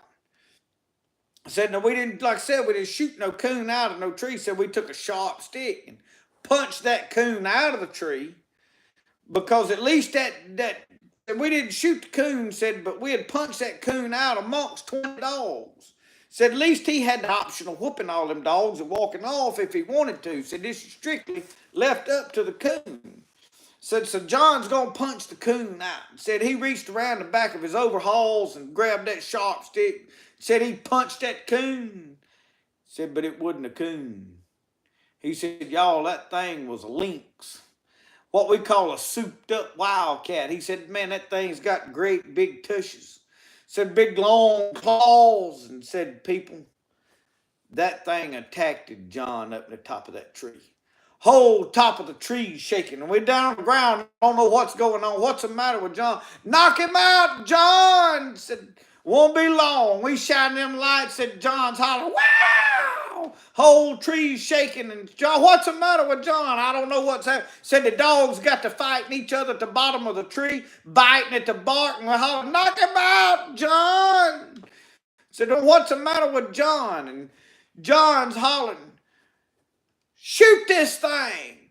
Have mercy, this thing's killing me. Said, what in the world's the matter? And said, Mr. Barron, said, John, we can't shoot up in there. We might hit you. And said, John said, well, just shoot up in here amongst us. One of us has got to have some relief. John, and then to tell y'all the rest of it, there was a whole album went by, and he made another album, and he said the whole nation, y'all, is worried about John Eubanks because we left him up in the top of the tree when we told that story. And said John's up there fighting for his life in the top of that tree with that wildcat. And Mr. Barron's telling him, John, we can't shoot up in there. We might hit you. And John's telling him to shoot up in there amongst us. And said the tree's shaking, and said the dogs has done got to whooping each other. And said finally, said Mr. Barron said, look, boys, we've got to do something to help John. Said you boys grab that grapevine yonder and go to snatching on it, jerking, and said, holler and scream to the top of your lungs. And he said, we'll make enough of racket on here in the ground. Maybe that thing will turn John loose and let him alone. He said, now I'll shoot this pistol 6 times up in the air. So we got them snatching and making racket and carrying on. And Mr. Barron shot that pistol up in the air, and that thing turned John loose and run off. Said it jumped down out of that tree, whatever dog on the ground, and run off. Said John, said, come on down, that thing's gone. And said John started easing down that tree going, oh. Said, man, said them raws and in them places where that thing had tore John up, said, y'all, it had clawed him up bad. Said it had just shredded a good pair of overhauls. No, John's coming down the tree, easing down with his bare feet, toenails hanging in that bark of that sweet gum tree. And they said, just as his foot touched the ground, my brother Sonny mocked that thing.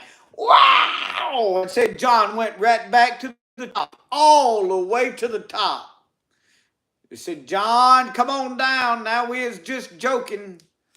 John, that thing's gone. We was just joking. He said, John, oh, he come easing down. Said, we finally got John down out of that tree, armed him up, and said we took off running to the house. Went to my shotgun modest home, and Mama brought out all of the medicines. Said, Mama, come here quick. We've got to help John. Said, something has eat John up. And said she brought out all the medicine she had. She had some black draw from 3/6. He said, Mama said, John don't need to swallow nothing. Said, we've got to daub something on him. So we went and got the local doc, come over and said they daubed Mercure comb on John and picked at him, said till daylight. But said John lived to hunt another day.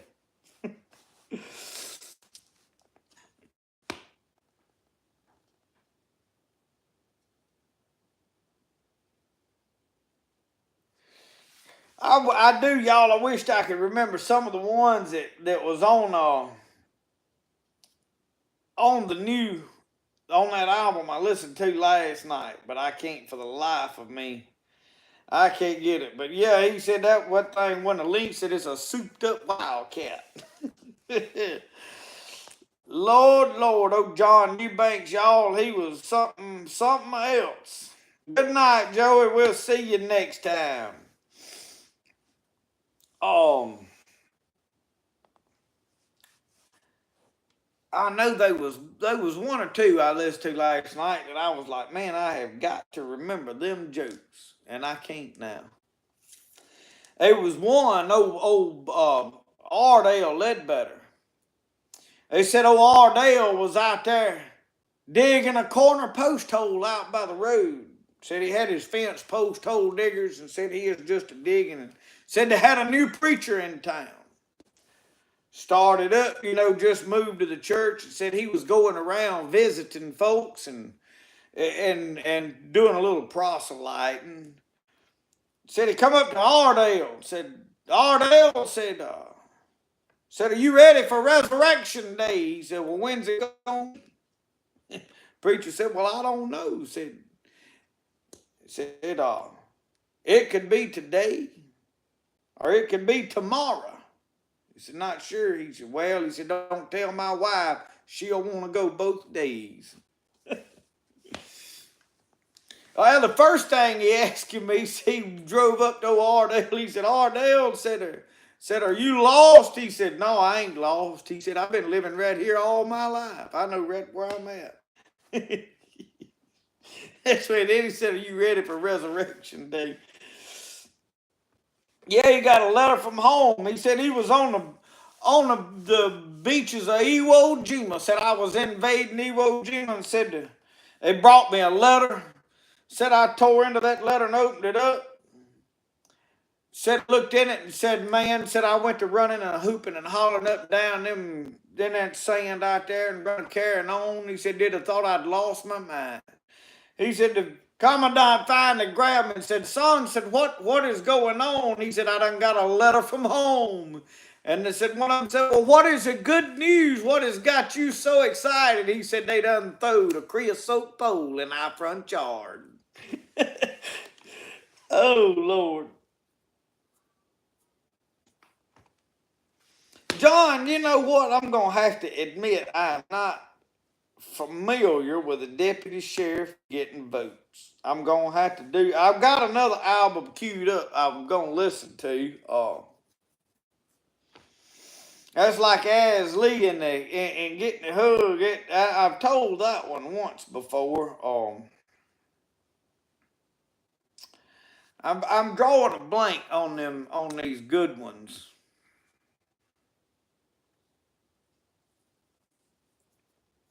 The ones that most people have mentioned tonight, I have done told till I've wore them out. Jerry Clower wore them out, but I've really wore them out. Now, turnip greens is a good one, where he toted them bowl of turnip greens out there to them dogs and dumped them in the dog pan. Them dogs ain't been fed in 3 days. And he said old Brummy Grit, big dog, run up there and said sucked them turnip greens down. Said they went out so fast he thought the other dog got it and jumped on them.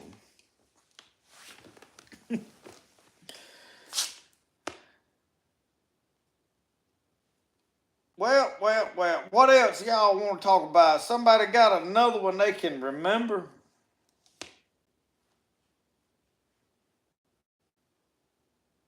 Oh, the boiled ogre. You talking about about him talking about eating some minute. Oh.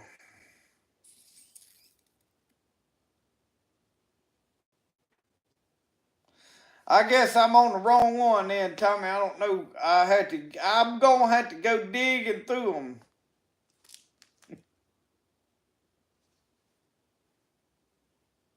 Oh, yeah. Yeah. He had a man showed up, said, well, now, I don't know about the price of dog food, but there was one said to Uncle Bear, I'll tell this one though. This is similar to that, Tommy. It ain't the one you talking about, I don't think. But he said Uncle Versi was out there, said a man walked up trying to sell him some new hog food. And said this is homogenized, pelletized, homogeneous. Said this will fatten up a hog. And he said, do you raise hogs? Uncle Versi said, yeah, I got a hog or two. So they walk out there to look at the hogs, and these 2 or 3 old hogs said they count every rib in them. And said the man said, well, how old are these hogs? He said, oh, they're about 6 months old. And he said, well, how much would you say they weigh? He said, oh, about 150 pounds. He said, had you been feeding this? He said, what you feeding them hogs? And he said, slop. And said, well, if you had feed this hog our food, said he would have gained and weighed 350 pounds in the same amount of time. And he said, what do you, he said, would you like to feed him our food? And said Uncle Versi looked at the man and said, what's time to a hog? There was one, though, where he told him, said he was feeding him turnip greens, and I can't remember which one that is. The $4 reels, Larry, are doing excellent, but now I hadn't fished with them. I have taken them apart, and the $4 rods now. And I've put them reels on every one of them, and then the 2 reels, the one that I took apart, I put it on one of the rods, and then the black Abu Garcia my dad gave me is a 6000C. I took it all apart, cleaned it all up, and it is working perfectly. Had a button was sticking, like when you'd mash the release button in, it'd pop right back out. Well, after I took it all apart and cleaned it, it's working good. So it's backed with line. And I've got it rigged up to do some catfish type lining. So,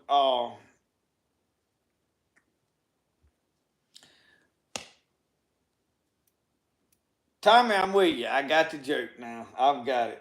All right.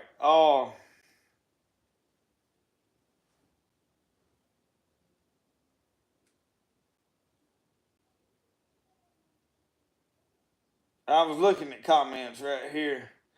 Anyway, said the man showed up trying to sell some high-priced dog food. And it said these dogs, said here, it said this is a high-protein dog food. Said you need to sell him, this dog food. And he said, well, he said they got to talking about it. And he said, man, dog food prices is out of sight. Said we can't afford to buy all this dog food. And said the man told him, said, well, Uncle Versi said, well, I've been feeding my dogs turnip greens. Said, I got plenty of them. And this one fellow said, he said, I tried to get my dog to eat turnip greens. He said my dog wouldn't eat them turnip greens at all. And Uncle Versi said mine wouldn't for a month. After a month, he decided he'd eat turnip greens. Lord. Uncle Versi was involved in an accident, y'all, and they done put Uncle Versi on trial. Now, Jerry done got fighting mad. He said, there ain't much to get me fighting. He said, but I'm ready to go down there and hit me a lawyer or a judge in the mouth. He said, they done got Uncle Versi on trial. He said, I jumped in my pickup truck. He said, I left Nashville, Tennessee, and drove all the way to Amite County. He said, I pulled up to the courthouse and scratched off when I got there, slid up to a stop. Said, I run up in there and said, what in the world's going on? He said, I'm ready to fist fight somebody. Uncle Versi ain't never done nothing in his life. And they said, oh, now, Mr. Jerry, said, we understand that you think a whole lot of Mr. Versi Ledbetter, but said he's on trial because he was involved in an accident where he claims he got his leg broke, but he said there wasn't nothing wrong with him at the accident. Now he's wanting insurance to pay for it. And he said, well, I don't believe nothing you saying. Said, you old lawyers. And he said, I want to hear UncleVersi's side of the story. So he said, Uncle Versi, what happened? So Uncle Versi's in the witness stand and on trial. And he tells his side of the story and said, Uncle Versi said, I had my old hog loaded up that I'd done raised. Said I was taking him to the market, and said I had them in the back of the truck, and said there was one of them double-decker cattle trailers side-swiped me and knocked me off in a ditch. Hit the side of the truck, said it turned over, and said they was cows throwed out and bulls in their ditch. And he said, I'm laying down there and my pickup truck turned over, said it just demolished it. Said I got a broke leg, and said I looked and said there's cows laying in the ditches. And he said this highway patrolman come walking up there, pulled over on the side of the road with his chest stuck out, and said he reached down there and said he asked the driver of that truck, said, what's wrong with that cow right yonder? And said, it's got a broke leg. Said he unsnapped that big 357 Magnum and said, boom! They just shot him, killed him, graveyard dead. Said, what's the matter with that cow right over yonder? He said, same thing. Said, he's got a broke leg. And he said, boom! And he said, man, just killed him right there. Shot him right between the eyes, graveyard dead. Said he walked over there and looked down at me. Said, got that pistol in his hand. Said, and I could see that smoke coming out of that gun barrel. He said, now what's wrong with you? And he said, I told him not a thing in this world.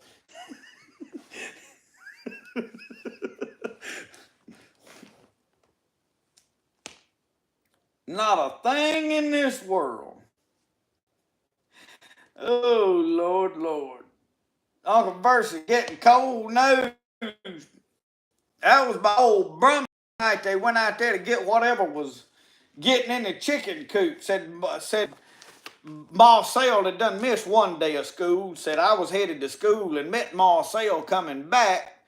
And he said, there ain't no need going to school today. He said, somebody's let the air out of the basketball. So I turned around, we both went home. But said, next day, said, Marcel didn't show up till after lunch.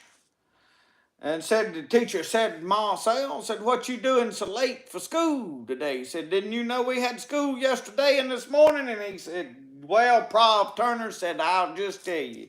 Said, something's been getting our chickens. He said last night, said, Papa told me, said, son, said, tonight we're going to have to get whatever's a killing them chickens. And said about 4:30 this morning, said he come woke me up and said them chickens and the hens out there is hollering. He said, come on, son, said, we fixing to catch whatever's getting them chickens every night. Said it's out there in the hen house now. Said they was just a squawking. He said we started out the door and said Uncle Versi grabbed that double barrel shotgun, loaded with them heavy load shells, and said he had done thumb cocked both barrels, and said he is still in his nightgown.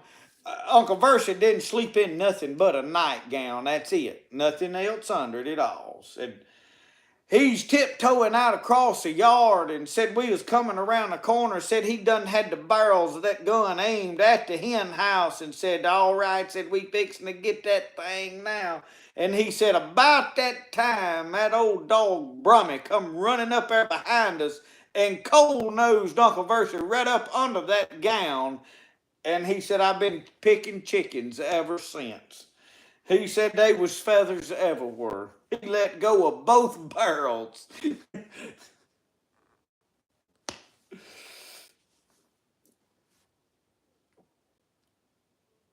So y'all got what other one do we know? Somebody's got to have one that they'd like to hear. We might as well tell one more. I need to try to. I wish I had another way of pulling them up. I would see what is on them.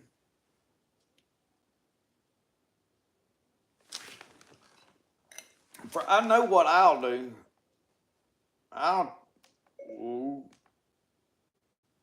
I'll search right here instead of chatting with y'all. I'll pull it up.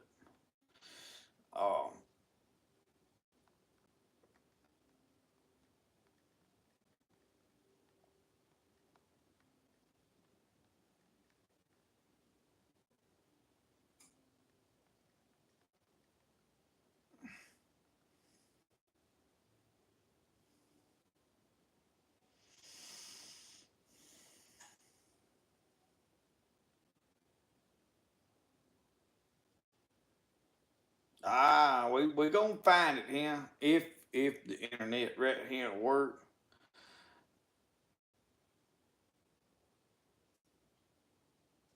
The Tater rides a moped.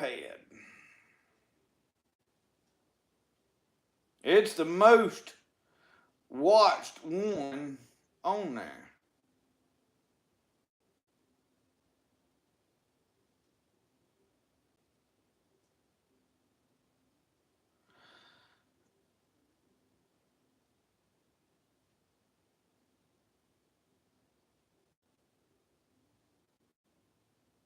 See, some of these I can't remember exactly how they went.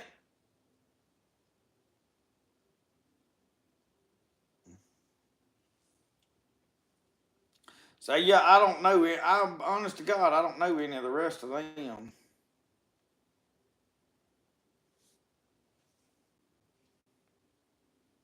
So anyway, what has anybody got a good one? A good one? A good one? The pulpwood truck. The one about the fork in the back of the hand.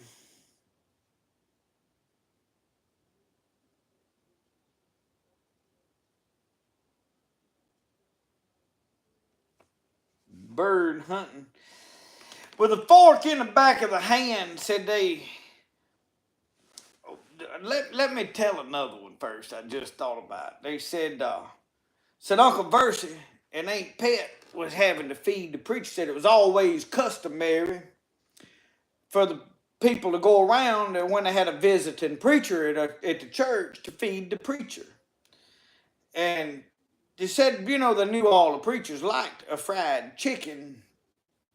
And but said nowadays, he said my mama still said when the preacher shows up, she'll take him and she'll just carry him to town and pay for the meal and feed the preacher. But said it's a customary thing. Somebody feeds the preacher, and usually a family will take the preacher home with them. And said back in them days, said Uncle Versi said they brought the preacher home to their house, and said Aunt Pat had fried up two of the biggest, finest fried chickens. Said there was a big plate of fried chicken, and said they're all there at lunch after church. And said they all sitting there. Said there's Ardell, Burnell, Raynell, WL, Lanell, Odell, Udell, Marcel, Claude, Eugene, and Clovis.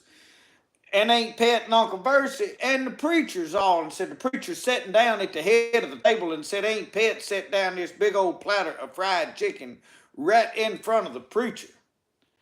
And they all are looking at it, and all are loving fried chicken, and said the preacher was being very modest, and he was a kind of a direct, sophisticated individual, and he said, I hope you have not killed this chicken just for my sake. And said Uncle Verse said, oh no, Said that chicken been sick for a week, said it finally died yesterday.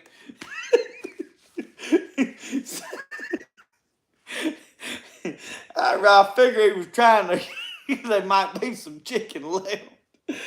But anyway, he said one night, said I was over at the Versa house and we was swapping work.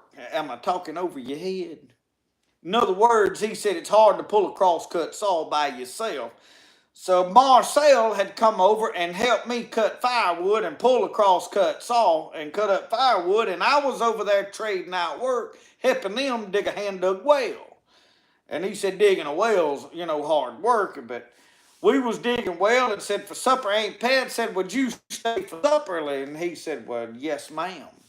And said we was all in there again, everybody lined up at the table, and said they had a big long table there, and said everybody was around it, and said there was a big platter of fried chicken on the table. He said I was so honored to be eating with my friends and closest neighbors, the Ledbetters. He said it was a warm summer and we'd been hot sweating, so Aunt Pat had the windows open, and said all we had to eat by was a coal oil lamp. And said we in there eating, and said we'd done got down, there was one big piece of fried chicken left on that plate, and said everybody was sitting around licking their lips and smacking and looking at it, but said everybody had fine Christian raising and Curtis, and nobody was going to grab that last piece of chicken. And said long come a breeze and blowed the lamp out. And said about that time Uncle Versi said, wow! And said he let out a scream, and said didn't nobody know what in the world had done happened to Uncle Versi. Said Aunt Pat got up and fumbled around and found a match and got the lamp lit. Said when she got that lamp lit, said there was 5 forks stuck in the back of UncleVersi's hand.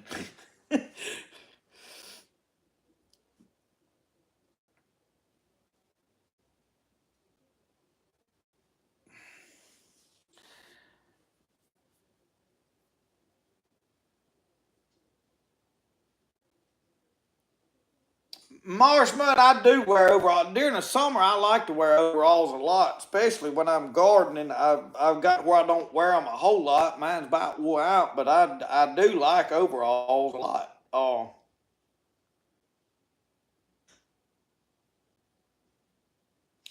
Larry, I don't know that I know the one about the pastor and the 2 eggs. I do know the one about this man. He was a preacher, and him and his wife got married. And when they first got married, she said, "Now, hon, said everything in my life, said I'll share with you." She said, "I want you to promise me one thing." She said, "This box right here, this is my box, and this is my private stuff, and I want you to promise me that you won't never look in this box." And he said for 40 years, he was a preacher, and he honored that. He never looked in a box. And he said, but after 40 years of marriage, one day he said the devil got to working on him.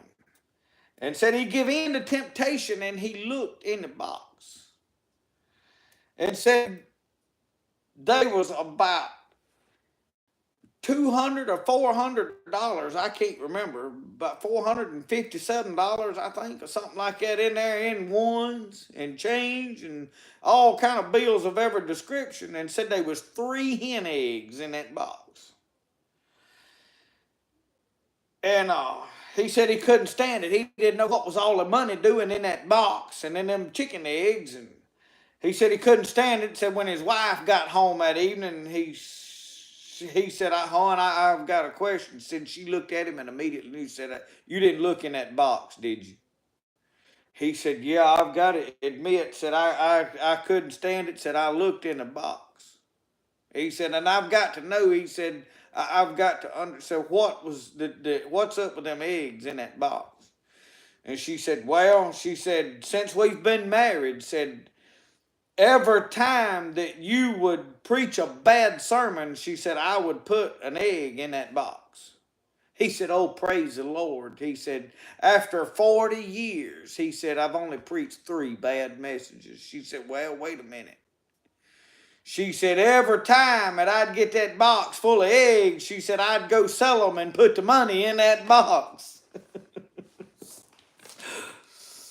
But I don't know the one, I don't guess, about the 2 eggs traveling, unless this is the same joke told us slightly differently. I don't know. Sitting up with the dead.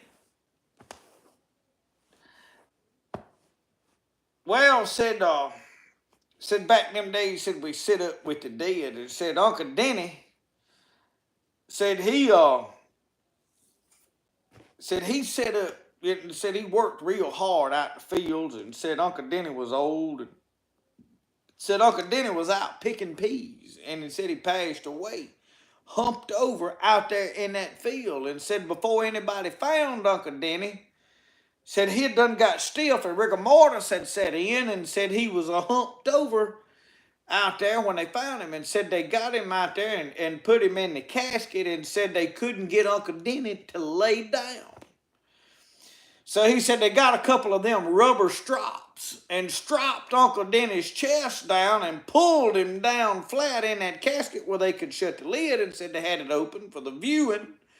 And said we had these viewings back in them days at somebody's house. So we was at the house of the family where they had Uncle Denny, and said it was an old shotgun house, and said, said it was up on blocks, said the chickens and the pigs and everything run in and out under the house, had cracks in the floorboards, said you could see the chickens through the floorboards. And said we all at the house that night, and said they had a cellar attached to the house, and said it was coming up some bad weather. Started raining, said, man, the rain was coming down in sheets, said it was shoe-mouth deep.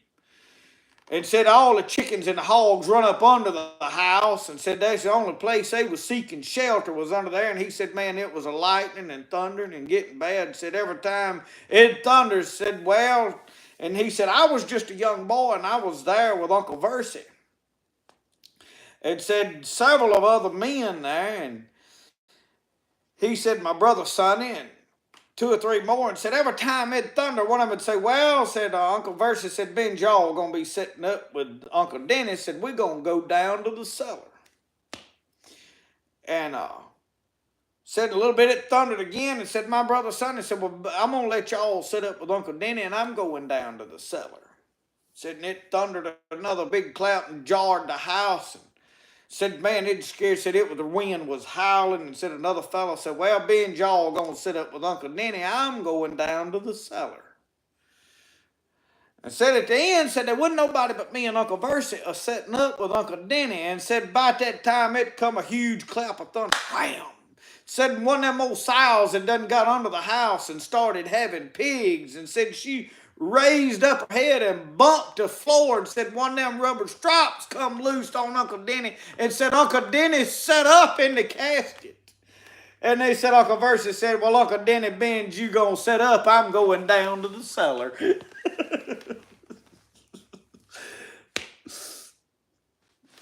Marsh Mutt, you talking about the porcupine, is that the buzzard eggs you talking about? I think it's buzzard eggs.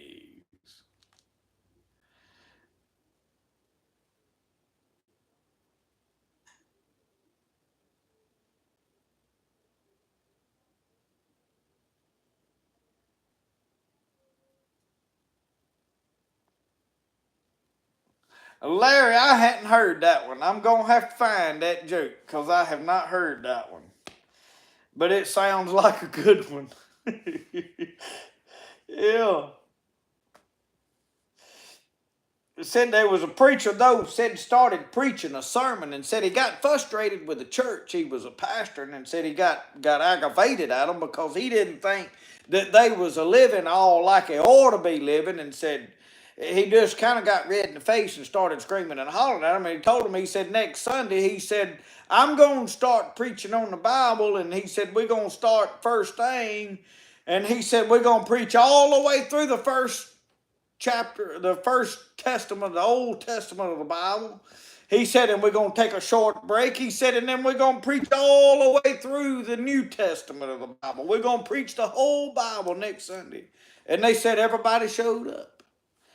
And said, man, said he flat forevermore started preaching. Said he started in Genesis and he preached right on through the old, said from the time he started, said he shook down the corn. I mean, they said he shelled it right on down to the cob. And said at about 1:30 in the afternoon, said he had finally finished with the Old Testament. And he said, we're going to take a short break and sing a song, and then we're going to start with the New Testament. And they sung a song and said they got ready to take a break. And said their preacher got back up there in the pulpit, and he said, well, y'all, he said, somehow or another, said, I have skipped Isaiah. He said, we're going to have to somehow in the rest of this evening make room for Isaiah in this sermon as we preached the whole New Testament, and said there was an old godly lady stood up there on the second row. She said, well, Pastor, said, you're not going to have any problem, said, because he can have my spot. I'm going to the house. She was going to make room for Isaiah. She said, yeah, said, he can have my spot because I'm going to the house.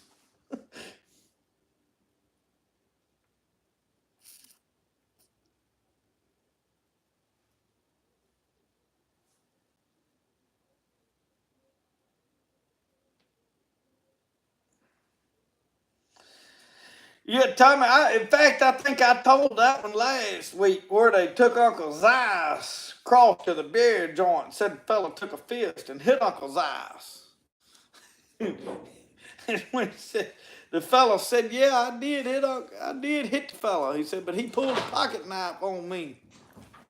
Y'all look who has come to town. What is it, old Roscoe? Y'all, I don't know if y'all remember in a video the other day, I told y'all Roscoe had been acting funny. So that's all right. There's my buddy right there. But anyway, easy. Good Lord. We were gone all day Monday delivering pottery. We went to Memphis and filmed that video where we were on the road going to thrift stores. And then Tuesday we turned around and went to Ross Barnett Reservoir. And we were down there all day and filmed a little bit down there. It was like 11 o'clock both nights we got home. Well, Wednesday I was here and doing some work and stuff around the yard and getting everything done. And he just didn't act right. I mean, he just like depressed. I mean, I've been around him enough and know his personality that I told Michelle, I said, something's wrong with him. We decided maybe he's sick or something. And then I thought about it. I said, he's mad because we've been gone 2 days. He's depressed or whatever. So I got up Thursday. I was going fishing at a local lake here, and I didn't do real good. I filmed a little bit, but I didn't catch very many fish, so I'm probably not going to put the video out. I'm tired of putting out videos where we don't catch nothing. But anyway, I took Roscoe with me. I loaded him up at daylight, and he set the boat, and we come home about 1:30 or 2 o'clock, and I worked on pottery. And then we drove up to another little local place, and I fished a few minutes one afternoon. I took him with me, and hey, he's been perked up ever since. He's fine. He got a whole day fishing, and that cured his problem. So, if you don't think grandpa and grandson rattlesnakes, but I do know about no other than Male Tillis. Male Tillis is a stutterer. And he don't have he gets tongue tied, really. And it takes Male Tillis a while to say something if he don't sing. And they asked Male Tillis, said, how did everybody was telling their stories about how they got to Nashville, their trip up there, and their, first trip to Nashville, and how they raised money to get there and on. And he said they had about a week.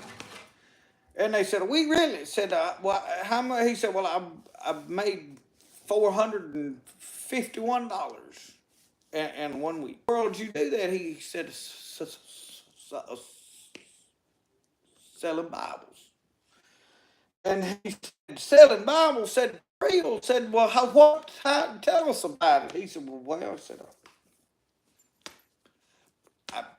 I knock on the door and a good evening, and said I'm a Bible salesman. And he said the first day I sold 150 something Bibles. He said I asked him when they had asked, said I'm a Bible salesman and I'm selling Bibles and it to you. See, that just say they bought the Bible.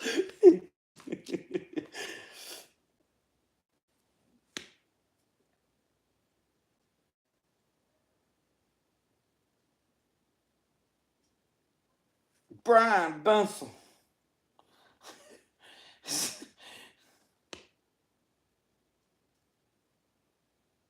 Oh, Lord, Lord.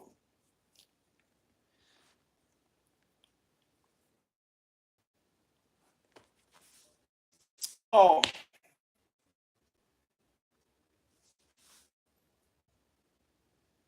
I had another one on my mind and it just completely hit my heart. Oh,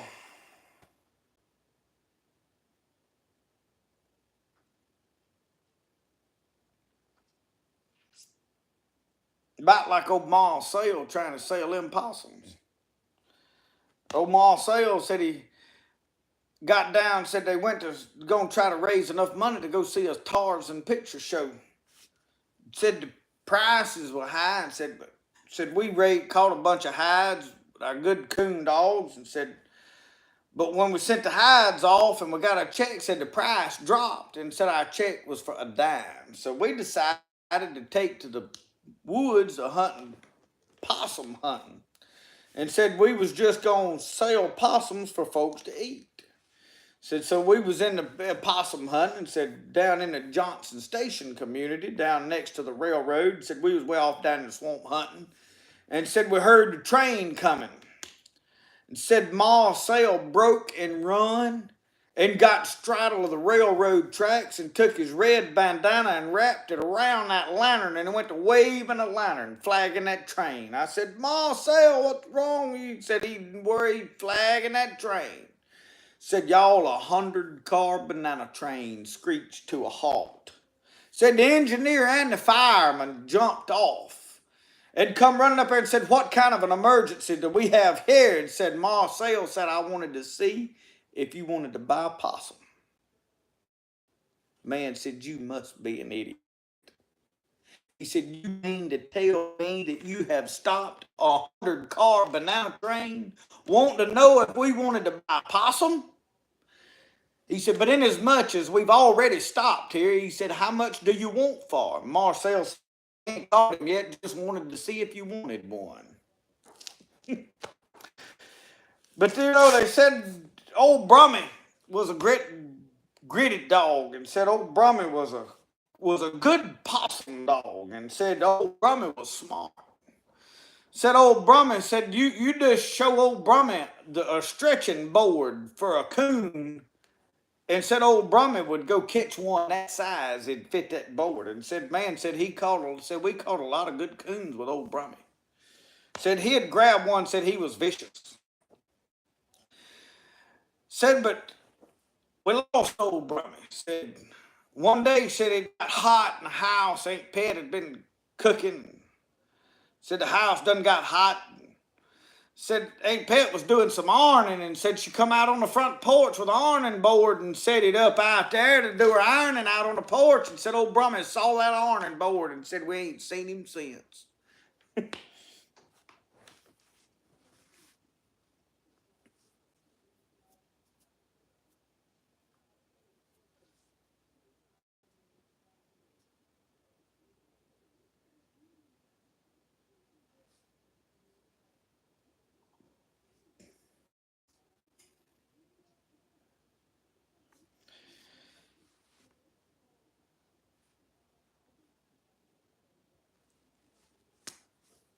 Well, y'all, I'm running out of steam on Jerry Clower jokes.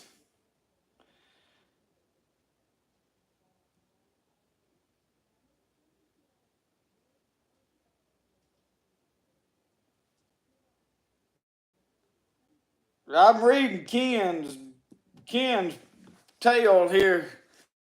For those of you watching that can't read it, he's starting out. He said, a young preacher comes to church one morning and said he's very upset.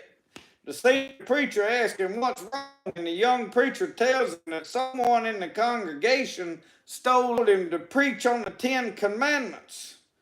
And said, when you get to thou shalt not steal, said, lay it on thick, and the thief would get convicted. The next comment.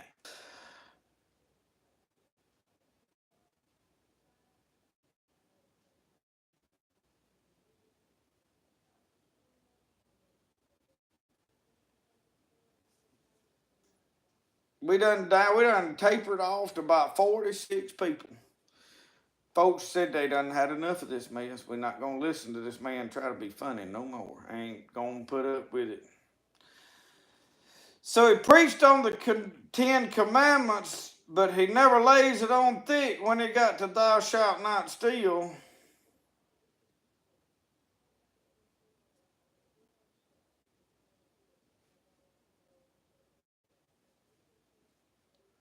We're gonna get there. We're gonna get there. Marshman said sin. That's something you can't preach too much on, is sin. That's what Barney told him.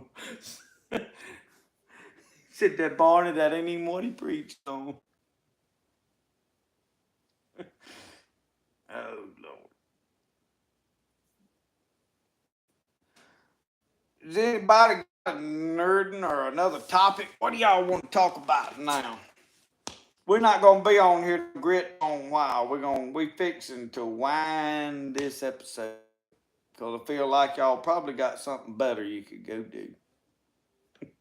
We come up with the next line of this.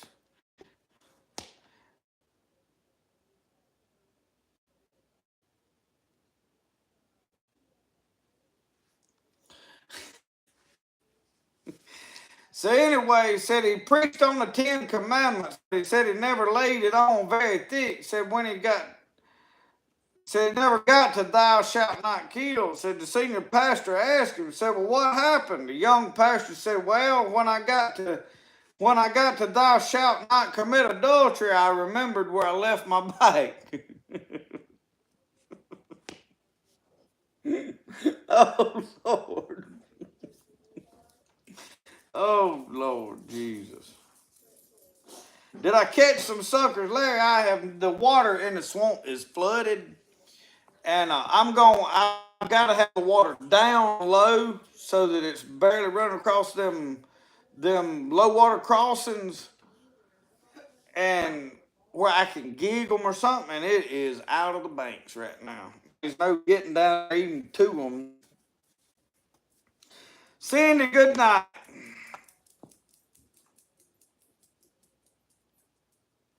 I think we still got lined everything up. Roscoe was over here desperately needing some attention on.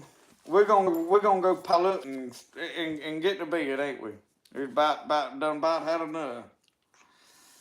How's my plant? Well, Keith, this second planting I did still making it.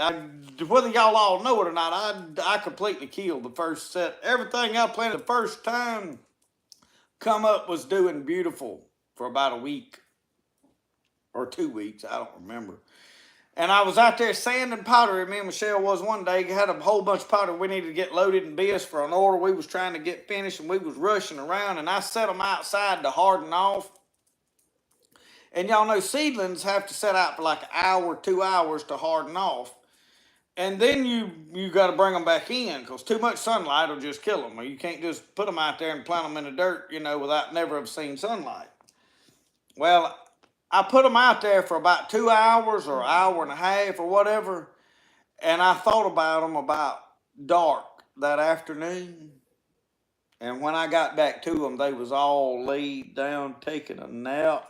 And they have never woken back up. So I replanted the whole tray, and they back up doing good. All of them didn't come up. But now since then, I have restarted a few more Better Boys, and that's it. And those are the only things I'm going to start from seeds. And then my peppers, all of them never came up to begin with. A bunch of them did, but they're up about like that. And I've got them out in a window. And but I've got to get some stuff rearranged and get squared away. The first ones would have done good, but y'all, I've just had a lot of stuff, I guess, other stuff I'd rather be doing or had my mind on other stuff, and it's hard for me to keep up with everything. But they're going to be all right. I started a bunch of other Better Boys because I'm thinking I'm going to do a bed right here against the back of my house, connected sort of to my my back patio so that my air conditioning water, I'm going to put my outside refrigerator that is currently out here, I'm going to move it around to the back. That is another thing that's got to happen right here pretty quick. And then on the top of that refrigerator, I'm going to build me a catch pan to go on top of it with a pipe coming outside, and I'm going to run it as irrigation down into this bed. I'm going to make a tomato bed all the way along the back wall of the house where it'll have somewhat of some shade through the summer. And I think those tomatoes with that water coming in there is going to do wonderful. So it's an experiment. We're going to see if it works. If it don't, I'll have a flower bed back there. It's going to be a peeled log pushed up there and backfill it with dirt, and that'll be that.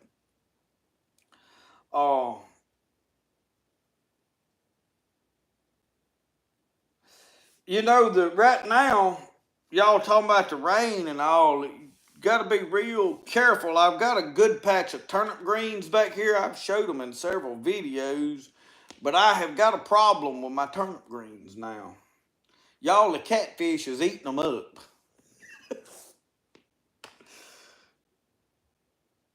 I have not even turned the incubator on this year. I've got a few things I want to hatch, but I just hadn't. I'll tell y'all this. I get excited about stuff this time of year, and first hints of warm weather, you're tempted to go to doing stuff. Things are a lot easier if you just wait. Fighting the cold weather and the cool until over in April, we're going to have some bad cool weather. And if seedlings, baby chicks, always is a challenge to see after. Just wait till it warms up enough to have them and then do it. But no, I really don't even sell birds. If somebody drives up and I really want that chicken, I'll sell it. I'm really not in the business of a chicken peddler. I just fool with chickens because I like fooling with them. They're probably not even a good quality of bird that you'd probably even want, you know? They're good birds. They came from good birds, but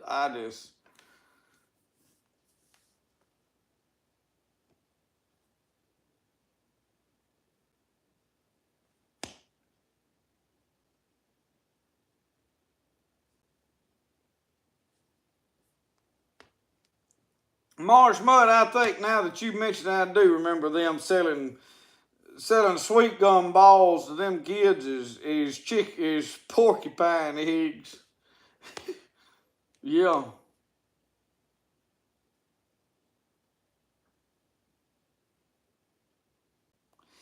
See, there's a little old boy said back in the day, said he got the hard times, said he didn't have no money, said he caught a possum and said he didn't like possum, and said he heard that there was a neighbor down the road that liked possum, and said he went down there and said, hey, he said, do you want to buy a possum? Said, I caught one. He said, yeah. I said, I'll give you 50 cents for it. He said, man, 50 cents was a lot of money. So said the little boy said he went back and said he caught two more. Took them down there and sold them to him for $1. Said went to buy something. Said the mama said, boy, said, where'd you get all that money? And he said, well, I sold these possums down to the neighbor down the road. He said, sir, said, boy, said, she scolded him, said, we in hard times. She said, that's wrong. And you said, you should have gave him them possums to eat. He said, you shouldn't be charging people for food during hard times. Said, that's wrong. Said, you go apologize. Said, the boy was all upset. Said, he went and caught another possum and took it down there, and he said, look, I want to apologize. Said, I feel conviction in my heart, and I want to apologize for charging you for them possums. And he said, I want to give you this possum. And the man said, no, said, I'll pay you 50 cents for them. He said, and I want all of them you can bring me, and I'll pay you 50 cents a piece for all of them. He said, because we eating a possum and then selling the hide for $2.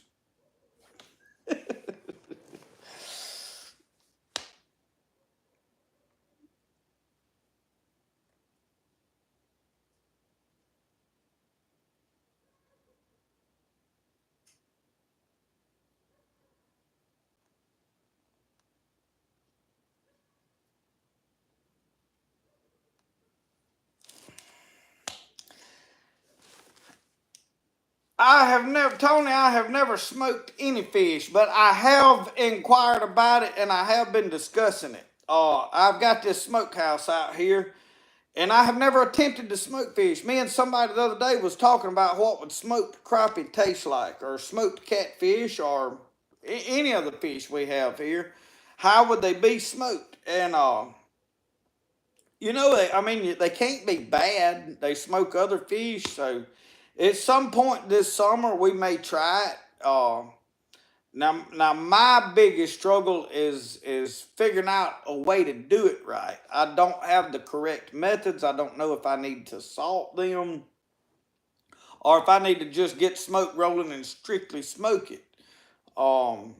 It's really better to do a lot of those things, I think, in cooler weather because we have a lot of flies, and y'all, it don't take no time for flies to get on your stuff, and when a fly gets on what I'm gonna eat, I'm done with it. I mean, that's just it. I'm done with it. So, anyway, Jason, I'm fixing to shut everything down, and I'm fixing to go to bed myself, too.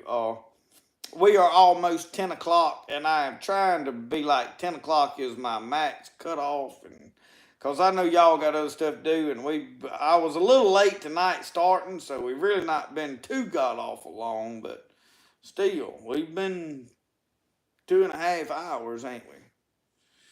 So anyway, I have enjoyed it. We've told some Jerry Clowers, and y'all, before the next time, we'll get tuned up on some new ones, some fresh ones that I have not told to death, because I know, y'all, I have told a lot of them over and over and over.